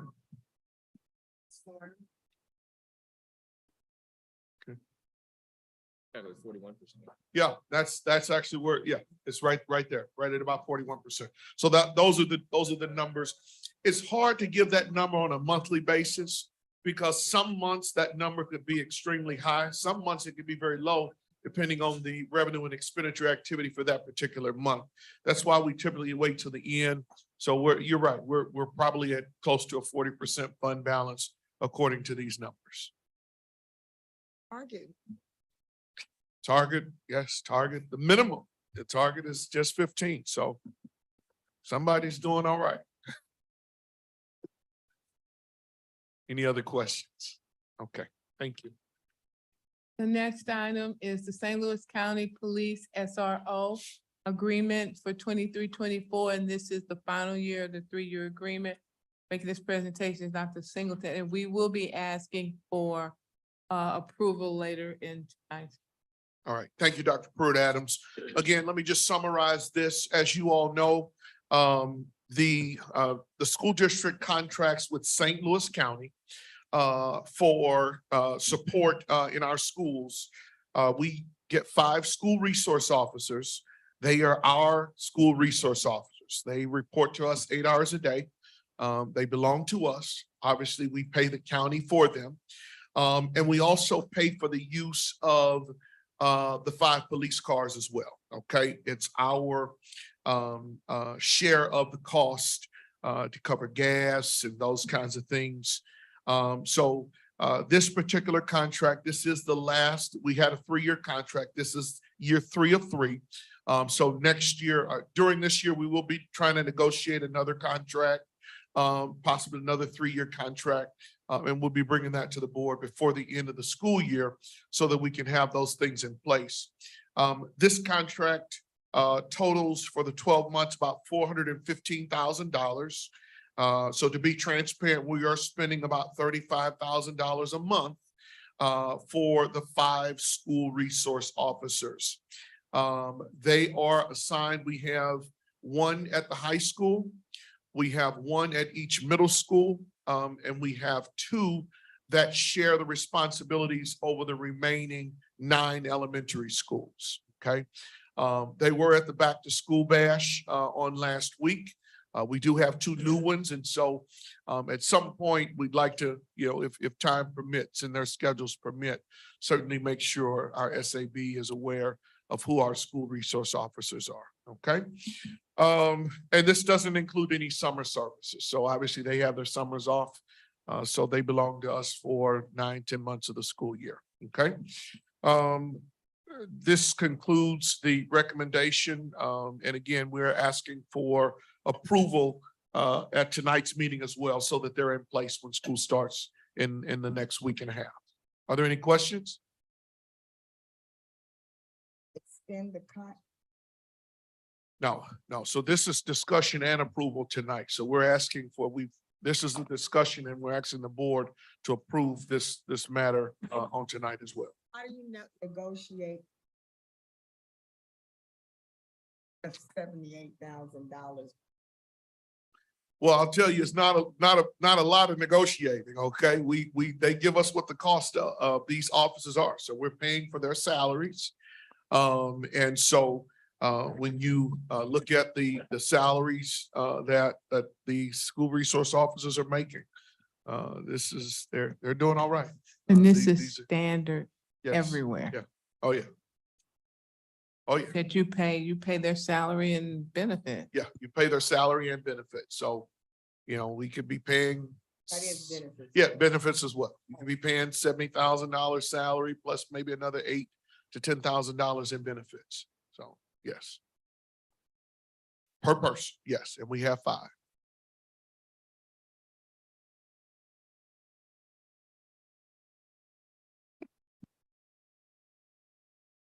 Oh, yes, yes, yes. That typically covers it. You know, we've got they sent us detailed billing. And so, you know, they're transparent about their payrolls and everything. So, yes, this I amount. think her question was And a couple of officers.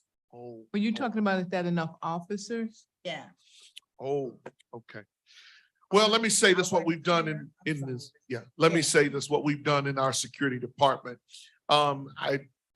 We could always consider more, but I will tell you, and the board is aware that we went from having 21 DSOs this past year to now having 36 DSOs.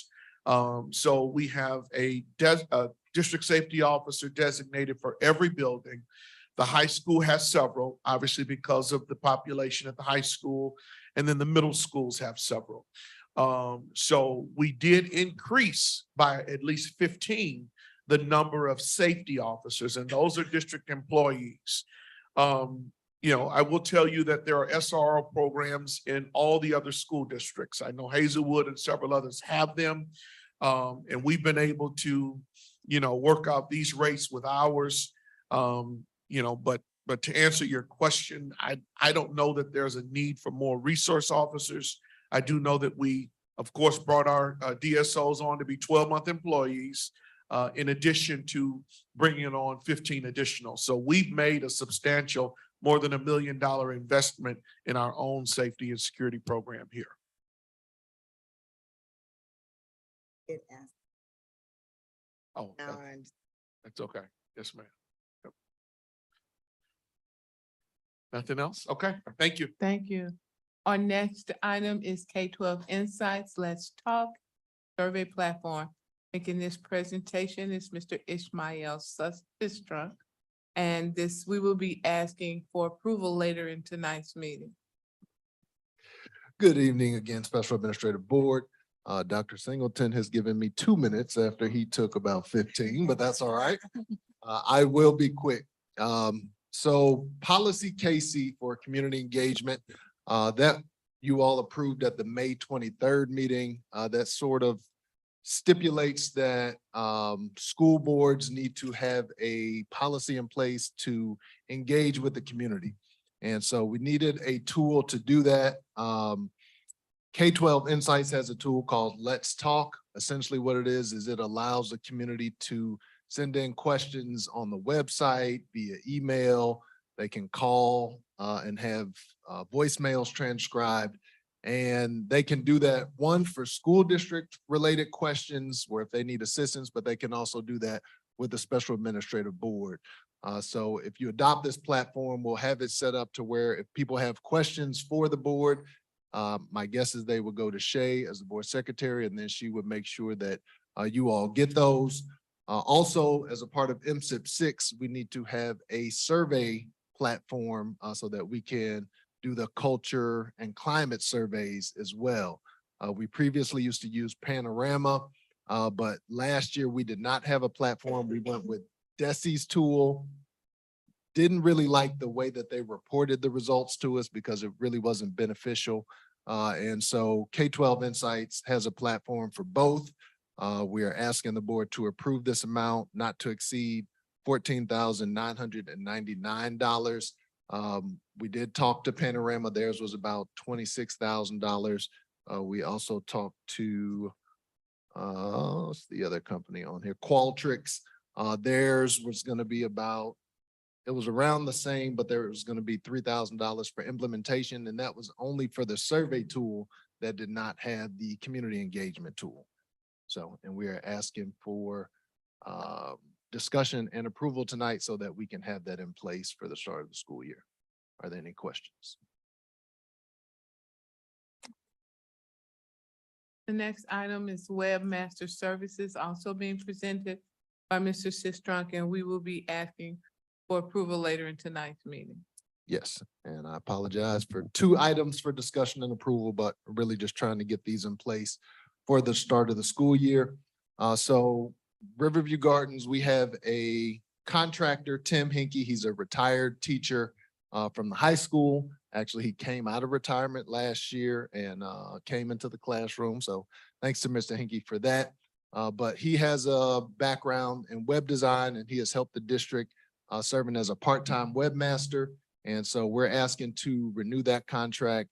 I do a lot of things on the website where Mr. Hinkie really is valuable as he trains all of the teachers and the key communicators at each building on how to maintain their own websites. And then if we have heavy changes that are needed, design changes, he can do that as well. I think he was working with School Insights, our website vendor, to build the website so he knows how to do everything on our website. And so we're asking to renew his contract. He is asking for a slight bump. Last year, he was making $14,400 for the year. Now he is asking for $16,000 even for the year. This is budgeted out of the technology budget. Thanks, Dr. Larry. And so we're just asking to be able to renew his services for this year. I will say that I have talked to Dr. Pruitt-Adams and district leadership about starting the process of looking at a new website vendor, but that would take probably a year, this full year to talk to different companies, form a committee, and maybe move to a different website vendor. But for this year, we can really use Mr. Hinkie's services. Are there any questions? Jasmine. There's nothing wrong with Mr. Hinkie. Mr. Hinkie is great. Mr. Hinkie's awesome. He is a person that helps us to maintain the website, but we pay another company, School Insights. They actually have the web platform that we use. And so our website is a little outdated in the tools, or is really built for webmasters, like people who have skills and education with building websites. But like I said, a lot of the schools, they have teachers or staff members there that maintain their own websites, and it's just not really user friendly. So that's why we want to look at some other companies, see if we can have something else user friendly, but that's not a reflection of Mr. Hinkie. Mr. Hinkie's awesome. I love Tim Hinkie.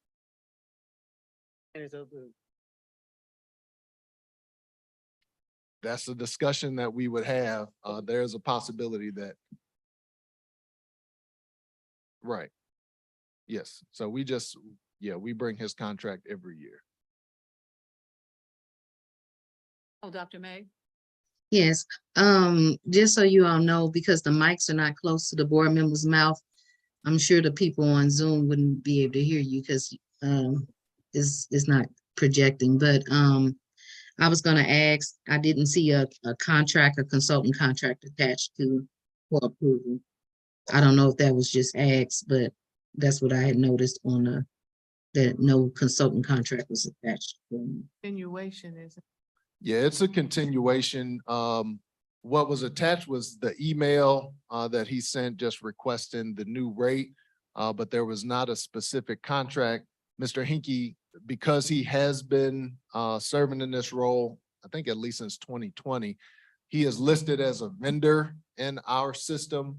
And so we're able to, if we have board approval, we're able to pay him as a vendor just like we would anybody else, but there's not a specific contract that we need to sign.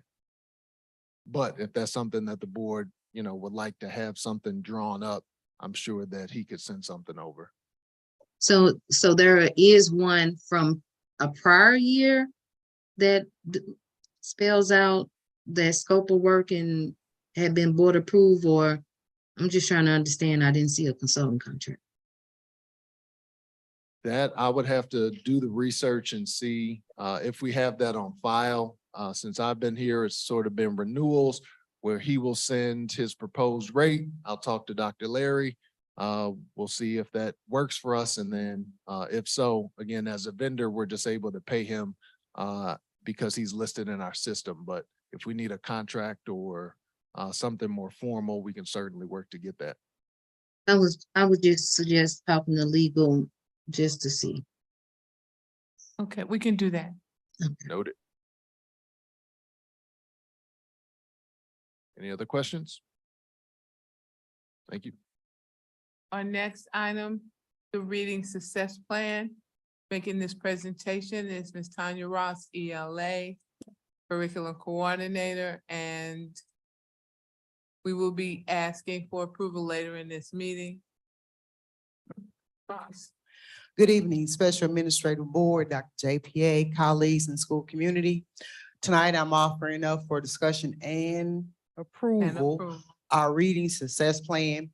The reading success plan basically is a plan designed to meet the needs and to meet the needs of our students in any areas that they may be deficient in reading. It is required by law that our students, number one, are assessed twice a year. In the beginning, as a result of the assessment, determine if they are reading at least a year or more below grade level. If the students are reading a year or so below grade level, a reading success plan must be developed in collaboration with teachers and other staff members, along with our parents, to come up with ways to meet our individual students' needs based on the science of reading. Additional efforts that we are taking to make sure that we can, that we are equipped to meet the needs of our students. Our teachers are going through letters training, which is a professional development that is aligned with the science of reading practices. And so once we have the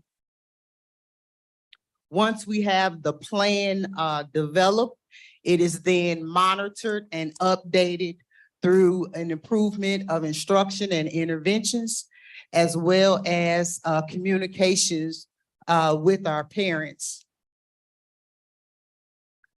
Growth plans are set and evaluated and reevaluated and revised as necessary. The students must stay on a reading success plan until they are no longer struggling with the reading deficiencies. Are there any questions? Dr. May? Yes, are the students with IEPs exempt from this process, or are they included in some way since they would already have an identified deficiency? Yes, the students, the SSD students are included if it's already indicated in their IEP. Okay, thank you. Thank you. Thank you. Our next item is Aspire Professional Learning. Making this presentation. Oh, there she is Dr. Tiffany Patton, Professional Development Coordinator. This is in compliance, and we will be asking for approval later tonight. Good evening, SAB, Dr. Pruitt Adams, colleagues, and community members. Excuse me, if I might. The next couple of items, just as a point of reference for the board, are items that were previously pulled by Ms. Moira Real to go back before legal counsel. And so that's why there are so many we're asking for approval tonight. Right. Thank you. Aspire Professional Learning is a software that provides online self-paced modules on the science of reading for teachers in 4th through 12th grade. However, we will use it for our 6th through 12th grade teachers. Core content area teachers who teach ELA, math, science, and reading will use this platform. The agreement that has been uploaded for your review includes a success partnership with a knowledgeable Aspire consultant who will provide guidance and support with establishing PLCs to deepen the learning and transfer the knowledge, as well as assist with creating scopes for the learning and agendas for meetings. The content within the modules is directly aligned to the letters training, the science of reading training, which elementary teachers will be engaged in during the 23-24 school year. Teachers will engage in professional learning using this program half days on district PD days. The software will support efforts to provide targeted professional development on reading instruction across all content areas, which will increase the confidence and capacity of all teachers. It is recommended that the SAB approve the agreement for Aspire Professional Learning Services with a cost not to exceed $73,700. And I'm happy to answer any questions you have about this program. Yes, ma'am. Yes. Use your mic. Wait, this one, okay. Dr. Patton or Cindy. How is this, how does this coordinate with the learning tree teaching and instructions that we're currently already engaged in? Will that work together? Solution tree. Yes. Okay, so, yes, and this is, science and reading training is a mandate by the state, so we have to participate in this training with our teachers this year because it is state mandated. So some of that will be incorporated in the PLC focus as well as the academic-based days. The Solution Tree has increased, I believe, the amount of days they're spending in schools to focus more on the content areas. So some of this will be involved and embedded in what Solution Tree is doing. But this is a state mandate. We have to provide science of reading training to teachers. And Solution Tree is aware that we have to do the science of reading, which is the state mandate. And so as you heard me say earlier, they will have additional coaches in the buildings this year to support literacy and to support mathematics.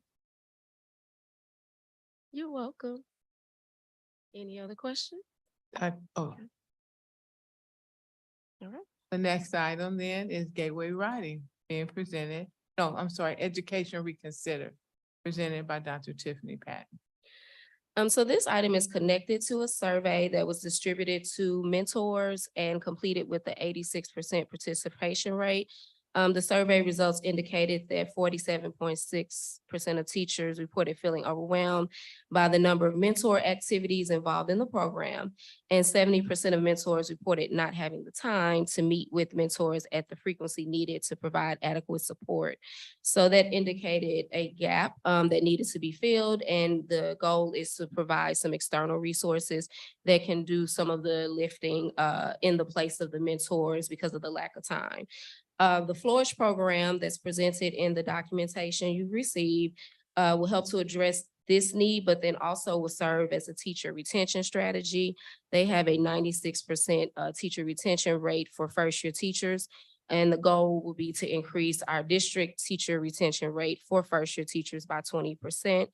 The program will also provide support with wellness and work-life balance, which is a significant challenge for many first-year teachers, especially in a post-pandemic education environment. The contract covers 4 half-day sessions during the school year, where teachers will be provided release time to engage in the programmatic work aligned to the program goals. It is recommended that the board approve the purchase of services not to exceed an amount of $22,326. Any questions on this item?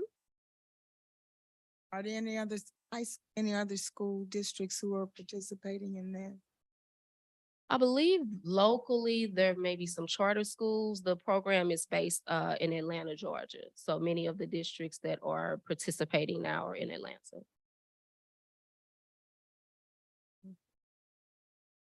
We have no data out. We have no data about how that would work here. And I read the 26% decrease in, well, increase in retention rate. So I'm just wondering, are all school districts who have similar challenges which is nationwide, I know that, but there's no local schools who use this program, and we can kind of see if it's actually effective? So I've worked with the program in the past in a charter school setting, and personal experience, it was effective. But the data that the program has collected over the past 4 years is included in that document that was uploaded. So they do have some data indicating that the retention rate for their first-year teachers who work in the program is relatively high in comparison to other programs.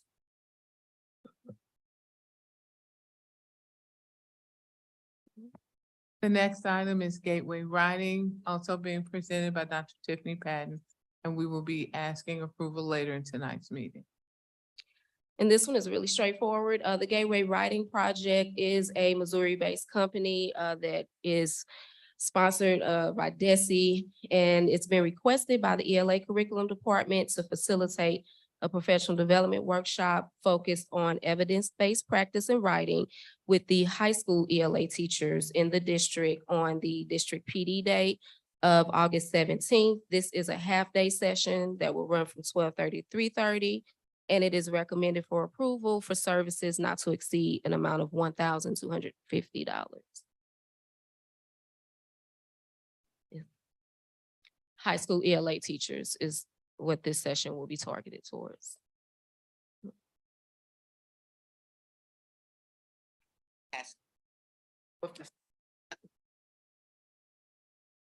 You said, what is the principal going to do? Principals have the option to attend trainings, but on district PD days such as August 17th, there is a plethora of trainings happening, and this is just with one group. And so principals float in and out to try to participate in some of it, but they don't have the capacity to stay. However, for our elementary principals, we are providing science of reading training specifically to support them with leading in that area. Dr. Patton, I apologize. I didn't really look at the cost. I could have approved this. So I apologize for that. No worries. All right. Any other questions? We'll go to the next one. The next one is Britannica Education. Dr. Patton. Britannica Education, it has been expressed that there's an interest in them providing professional development on embedding reading across multiple content areas. That is a focus of the district this school year, 23-24 school year. And so they have been requested to provide strategies and techniques to help teachers integrate literacy into instruction in science and social studies. The learning will take place on the District Professional Development Day in September, and it's a half-day workshop that will be provided twice, once in the morning to science teachers, and then again in the afternoon to social studies teachers. It is recommended that the board approve the purchase of the professional learning services from Britannica Education, not to exceed an amount of $7,000. Any questions? Okay, thank you so much. The last item for discussion is the staffing plan adjustment. The board also received earlier a job description for the new position that's being recommended. Good evening again, Special Administrative Board, Dr. Pruitt-Adams, colleagues and community. The 2023-24 staffing plan was approved by the SAB on April 11, 2023. Since that time, we're recommending changes to the staffing plan to reflect adjustments based on district needs. Due to the challenges in the facilities and the food service department during the 2022-2023 school year, and also in the previous years, the facilities and food department are in need of additional administrator support. In order to improve the district's facilities, school culture, and climate, and to make the environment more conducive to learning, it is recommended that an executive director of facilities and food service be added to the staffing plan for the facilities and food service department.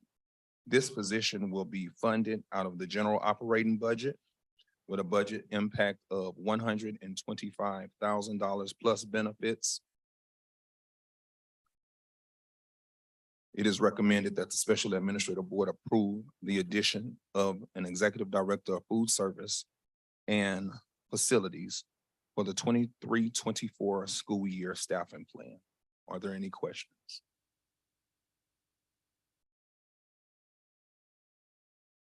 Yes, ma'am. And Dr. May has a question. Already, I thought we already had some of these. We have a Director of Facilities and we have a Director of Food Service position. This position will be an Executive Director position, which will be above those positions to give extra administrative support for those departments and to provide more oversight. Oh, so you're not eliminating the. It wouldn't be eliminating those positions and it wouldn't be eliminating those assistant positions, no. This is someone who will report to them. This is someone who will be over them and they will report to that person. This person will report to Dr. Singleton and Dr. Pruitt-Adams. Okay. I'm sorry, Miss Dr. Von Elliott, I'm sorry. The job description didn't make it to me before the meeting. So Oh, I I'm don't, sorry. yeah, so I what, go ahead. Can you send it? I can make sure that I send it. Yes. I can Okay, send it because you after this have meeting. the corrected copy. Yes, I do. Mr. Ford will send it to you. I'm sorry for that. Okay, but I just had questions about, so the company that we have, food service company, they could not provide that support, that administrative support, or why do we have to? When we did the agreement with the food service company, it Mhm, was specifically to hire our cooks, and we retained the managers. mhm. And so this would be the liaison between the district and the food service company, but would also give oversight to the managers.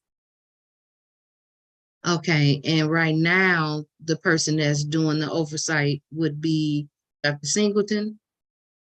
Right now, they all report to Dr. Singleton, yes. Okay, okay. Any other questions? Thank you. That concludes all the. Wait a minute, hold on a minute. You have a question? So these are our, The managers are still employed under Riverview. Yes, but the cooks are no longer, they have all been employed by SFA, SFE. SFE. putting the agreement.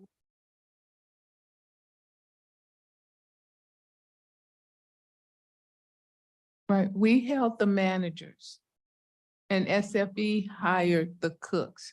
They picked up our cooks. That was one of the stipulations, that they had to hire our cooks, and our cooks actually got a hiring bonus and 3% pay increase over what we had offered.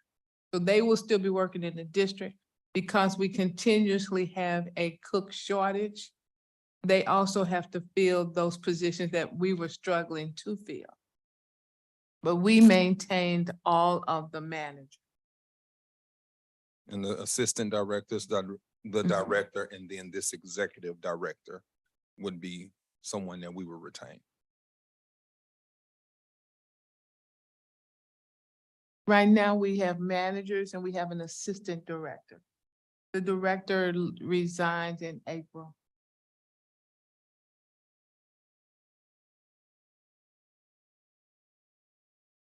Any other questions?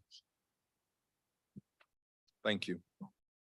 Ms. Jackson? I got a question. I understand that we have, sir, we retain the managers. We have two managers, so we're gonna have three. So there's gonna be three people. There's gonna be the. Yeah, let me give some clarity to this. So, we have cooks that were Riverview employees. Now they are employees of SFE. The assistant managers were Riverview employees. They are now employees of SFE. The managers, keep in mind, we've got 13 facilities, okay? The managers and the assistant directors and the directors are currently still Riverview Gardens employees, okay? So we're maintaining those positions so that we can control the program, you know, or have some influence and insight on how the district, you know, how it operates. So yes, so to answer your question, there is a director vacancy, okay?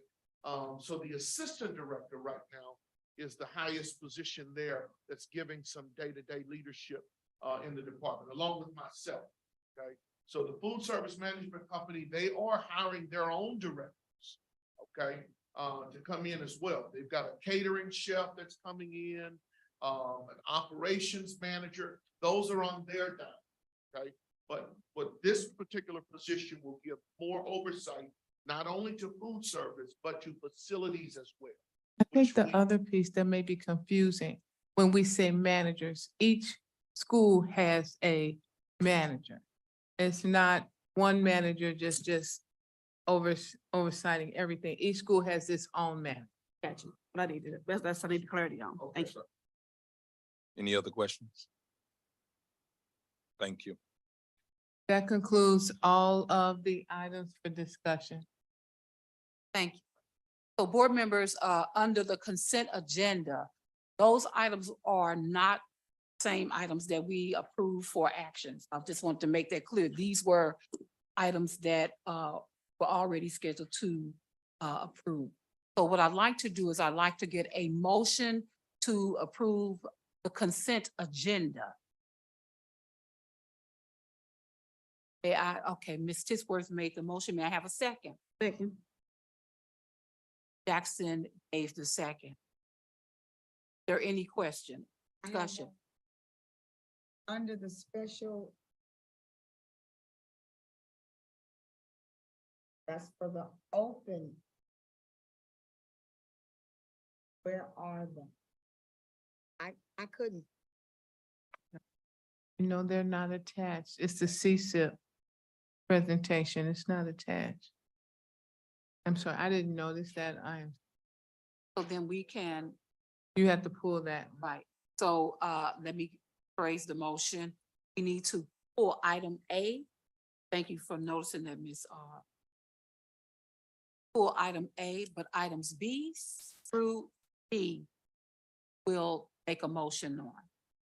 Like to restate. And, I'm sorry, madam, what are, because the mic thing is not projected. We What is are, being said? we're pulling item A because the minutes were not attached on the It's consent agenda. attached. It's attached.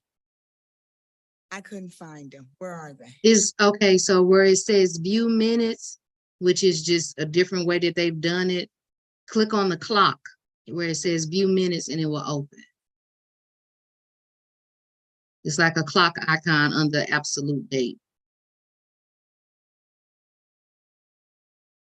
No. It's the clock under what? Absolute date. Say absolute date, August. And then there's a clock. And that, when you click on it, it goes to the minutes. It says view minutes for So July the 25th. Where do you find absolute date? I don't. See. It's a preferred date and absolute. Click on special board minute. We're asking you, where do you see absolute date?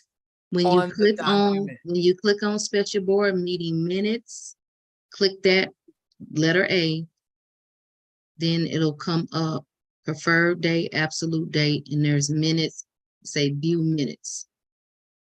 Like a clock icon. Oh, in the actual item is Mhm. what she's saying. Okay, It's in the actual item, but I got it. okay, so we do not need to then move the, I still don't Thank you. see them. It may be, it's probably there. I just don't see it. okay. Mhm. Okay, Yeah, so it then was done let's, differently. Thank you for that. thank you. Welcome. So then, can I have a motion to approve the consent agenda? We have the motion in a second. Yes, We were on discussion. We are approving every item on there on the from A, consent agenda, yes. from A through G. A through G, yes. Okay, I do have a question about F. Because there are ratified items on there, separate from the regular items that we're approving, I think that we should approve that separately. What are the ratified items? It said that you approved like several items. It said that the president pre-approved, which would be a ratification. They said you pre-approved items. Oh, yeah, some checks that needed to be cut later. Yeah, so that's a ratification of that versus the regular approval of deals. So I think that we might need for the Just do those minutes for it to separate. say separate. Okay, Yes. I do understand. Okay, so we would do that. We will take item F, prove that one set. Okay, so let me start this again. So on our consent agenda, we are voting to approve items A, B, C, D, E, and G. Yes. Moved and have a second. Second, Ms. Tisworth will give you approval and Ms. Jackson did the second. Are there any additional questions on the consent agenda? I get a roll call vote? Yes. Yes. Yes? Dr. May. Yes. Okay, on the consent agenda, we're voting separately on item F, recognizing that there were some checks that were given permission to be paid early. Okay, I can make that motion. Thank you, Dr. Von Elliott. Okay, I would like to make a motion to approve the ratified bills labeled as 1 through 7.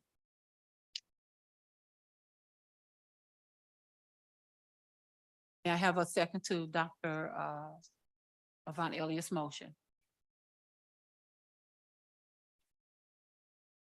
I will then make the second. Any additional question?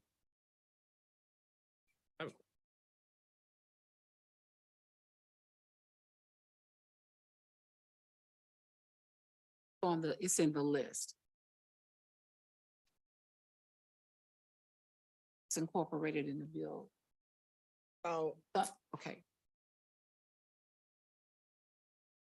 probably So- procedural, but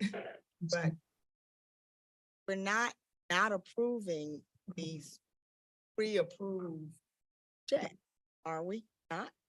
So we are approving them, Are but we're approving them. acknowledging the fact that They were I made the motion for them to be, I gave permission for them to be paid out of sequence from the time frame that checks needed to be. There were some things that needed to be paid, and I gave permission as a board chair for them to be paid. And so we can do it the way that she said, because they are ratifying. There are other bills we normally pay, but some of these on here are bills that were presented to me to make a decision on. So that's why she wants to do it this. And I did have a clarifying question for the superintendent.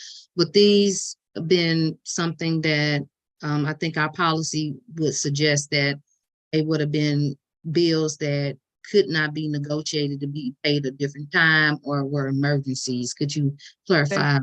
Yes, they were emergencies Okay, that had to be paid within a certain time frame. okay.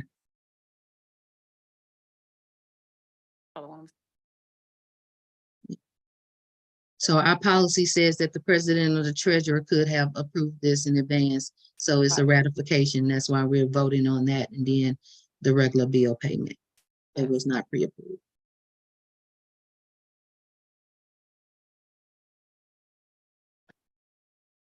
For that clarification, can we get a roll call vote? Mr. Hartsley? Ms. Maria? Yes. Ms. Lane? Yes. Ms. Jackson? Yes. Dr. May. Yes, Ms. Tishworth stepped away. She stepped away.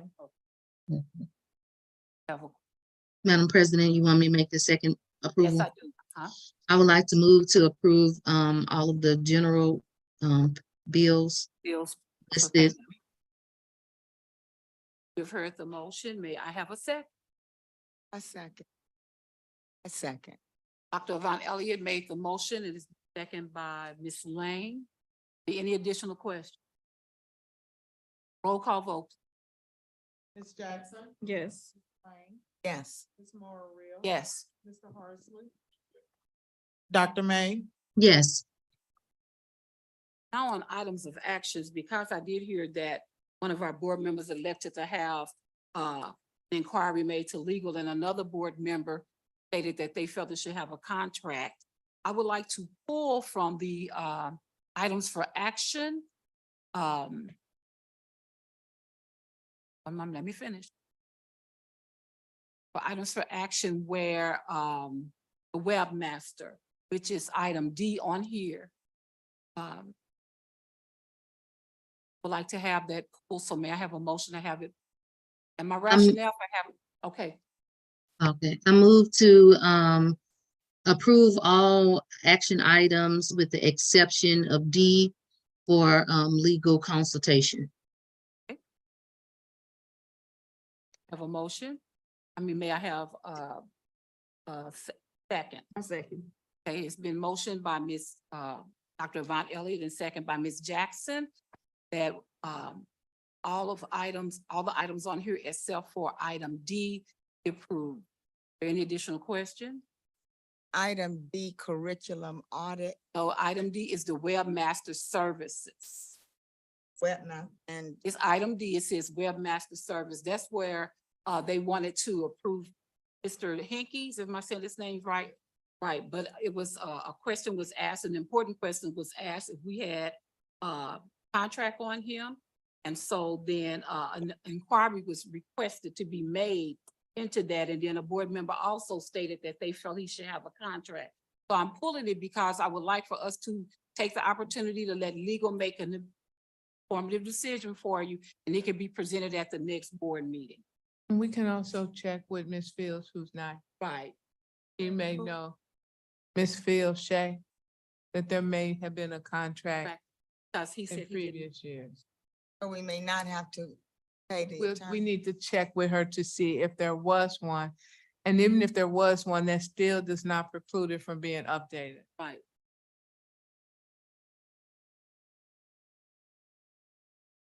So may I have a roll call vote on that? Not yet. Let's do a roll call vote. Ms. Horsley, Yes. Ms. Mario. Yes. Ms. Pittsworth. Yes. Ms. Lane, Yes, Ms. Jackson, Yes. Dr. May. Yes, Now, I'm doing this one separate. And I did it this way for a reason. Not to be funny or anything, but I don't want people to get in the habit of thinking that they can come up at the last minute and hope that we'll approve some things. Because as you notice, our board is beginning to ask a lot of questions, so we want to make sure that we're doing things in order. However, because it is tied to what Dr. Stacy Nichols is doing, I would like us to now vote separately on item H, which I believe had to do with 2023, 2024 extracurricular activity. So, can I ask a question? Sure. And correct me if I'm wrong, I thought Dr. May just asked that all items be approved. That all items be approved, but we had not approved to have this one added to that agenda. Oh, you mean the one from Ms. Nave, not The one Dr. that Ms. Nichols? Nate, right, the one that Okay, Ms. you said Nate- Dr. Nichols. Did I I was say like, that? no, we I just- said because it followed, Okay, worked with got Dr. it. Nichols. Okay, I Worked got with it. Dr. Nichols. I'm doing that one separate. Okay. I have a motion on that. so we're making a motion to move letter H under items for consent. Items for action. Well, we had Request closed was out made. that. No, we did that, but based on what I read, we can pull this one because it was never put on the items for action agenda. I think you guys are talking about two different things. Right. Ms. Nave's item, Mhm. which was under discussion, It was under discussion. was She- item, hold on. Item H. H under discussion, not item H under. Right, it was item H under discussion, but I'm saying that I'm taking item H, which was under discussion. She did make a request for us to put it on, to approve it today. And the reason that I did it separate is I wanted to make a point that, we'll do it this time because it's connected to what Dr. Nichols is doing. They all work together. But I'm making a point to say that don't make it don't think that each time something is presented to us and it was left out or whatever, that we're going to.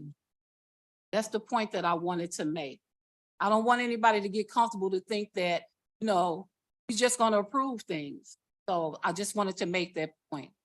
And based on what I read, I could do that. Okay, so based on what's being stated, given the timeline that she would need to utilize the sports individuals, I would like to make a motion that we approve the extracurricular activities as an emergency action item. Good state. I like the way you stated that. Thank you. May I have a second? It has been motioned by Dr. Yvonne Elliott and second by Mr. Horsley that we make this an emergency Action item. action item. Thank you. Is there any further discussion? Happen all. No, but I'm saying, I I'm don't recall saying- it ever. it's happened before. I get a lot of requests for things to be added to our agenda. I'm just saying, I don't want people to think if they come in here, if it's not been presented to Dr. Pruitt Adams or whatever, I don't want them to think that, oh, okay, we'll go ahead and approve it. So I'm just trying to I'm not trying to cause any problems or, embarrass anybody, or anything, but it's very important that we do things decent and in order. So I don't want you to think that just because come up here with something at the last minute that it may be or may not be. That's not to hurt anybody's feelings or whatever, but. So may I have a roll call vote? Yes. Yes. Yes. Yes. Dr. May? Yes. The item has been added and is approved. May I have a motion now for adjournment? So moved. Second. Then second that we adjourn. May I have a roll call vote? Yes. Yes. Yes. Yes. Yes. Yes.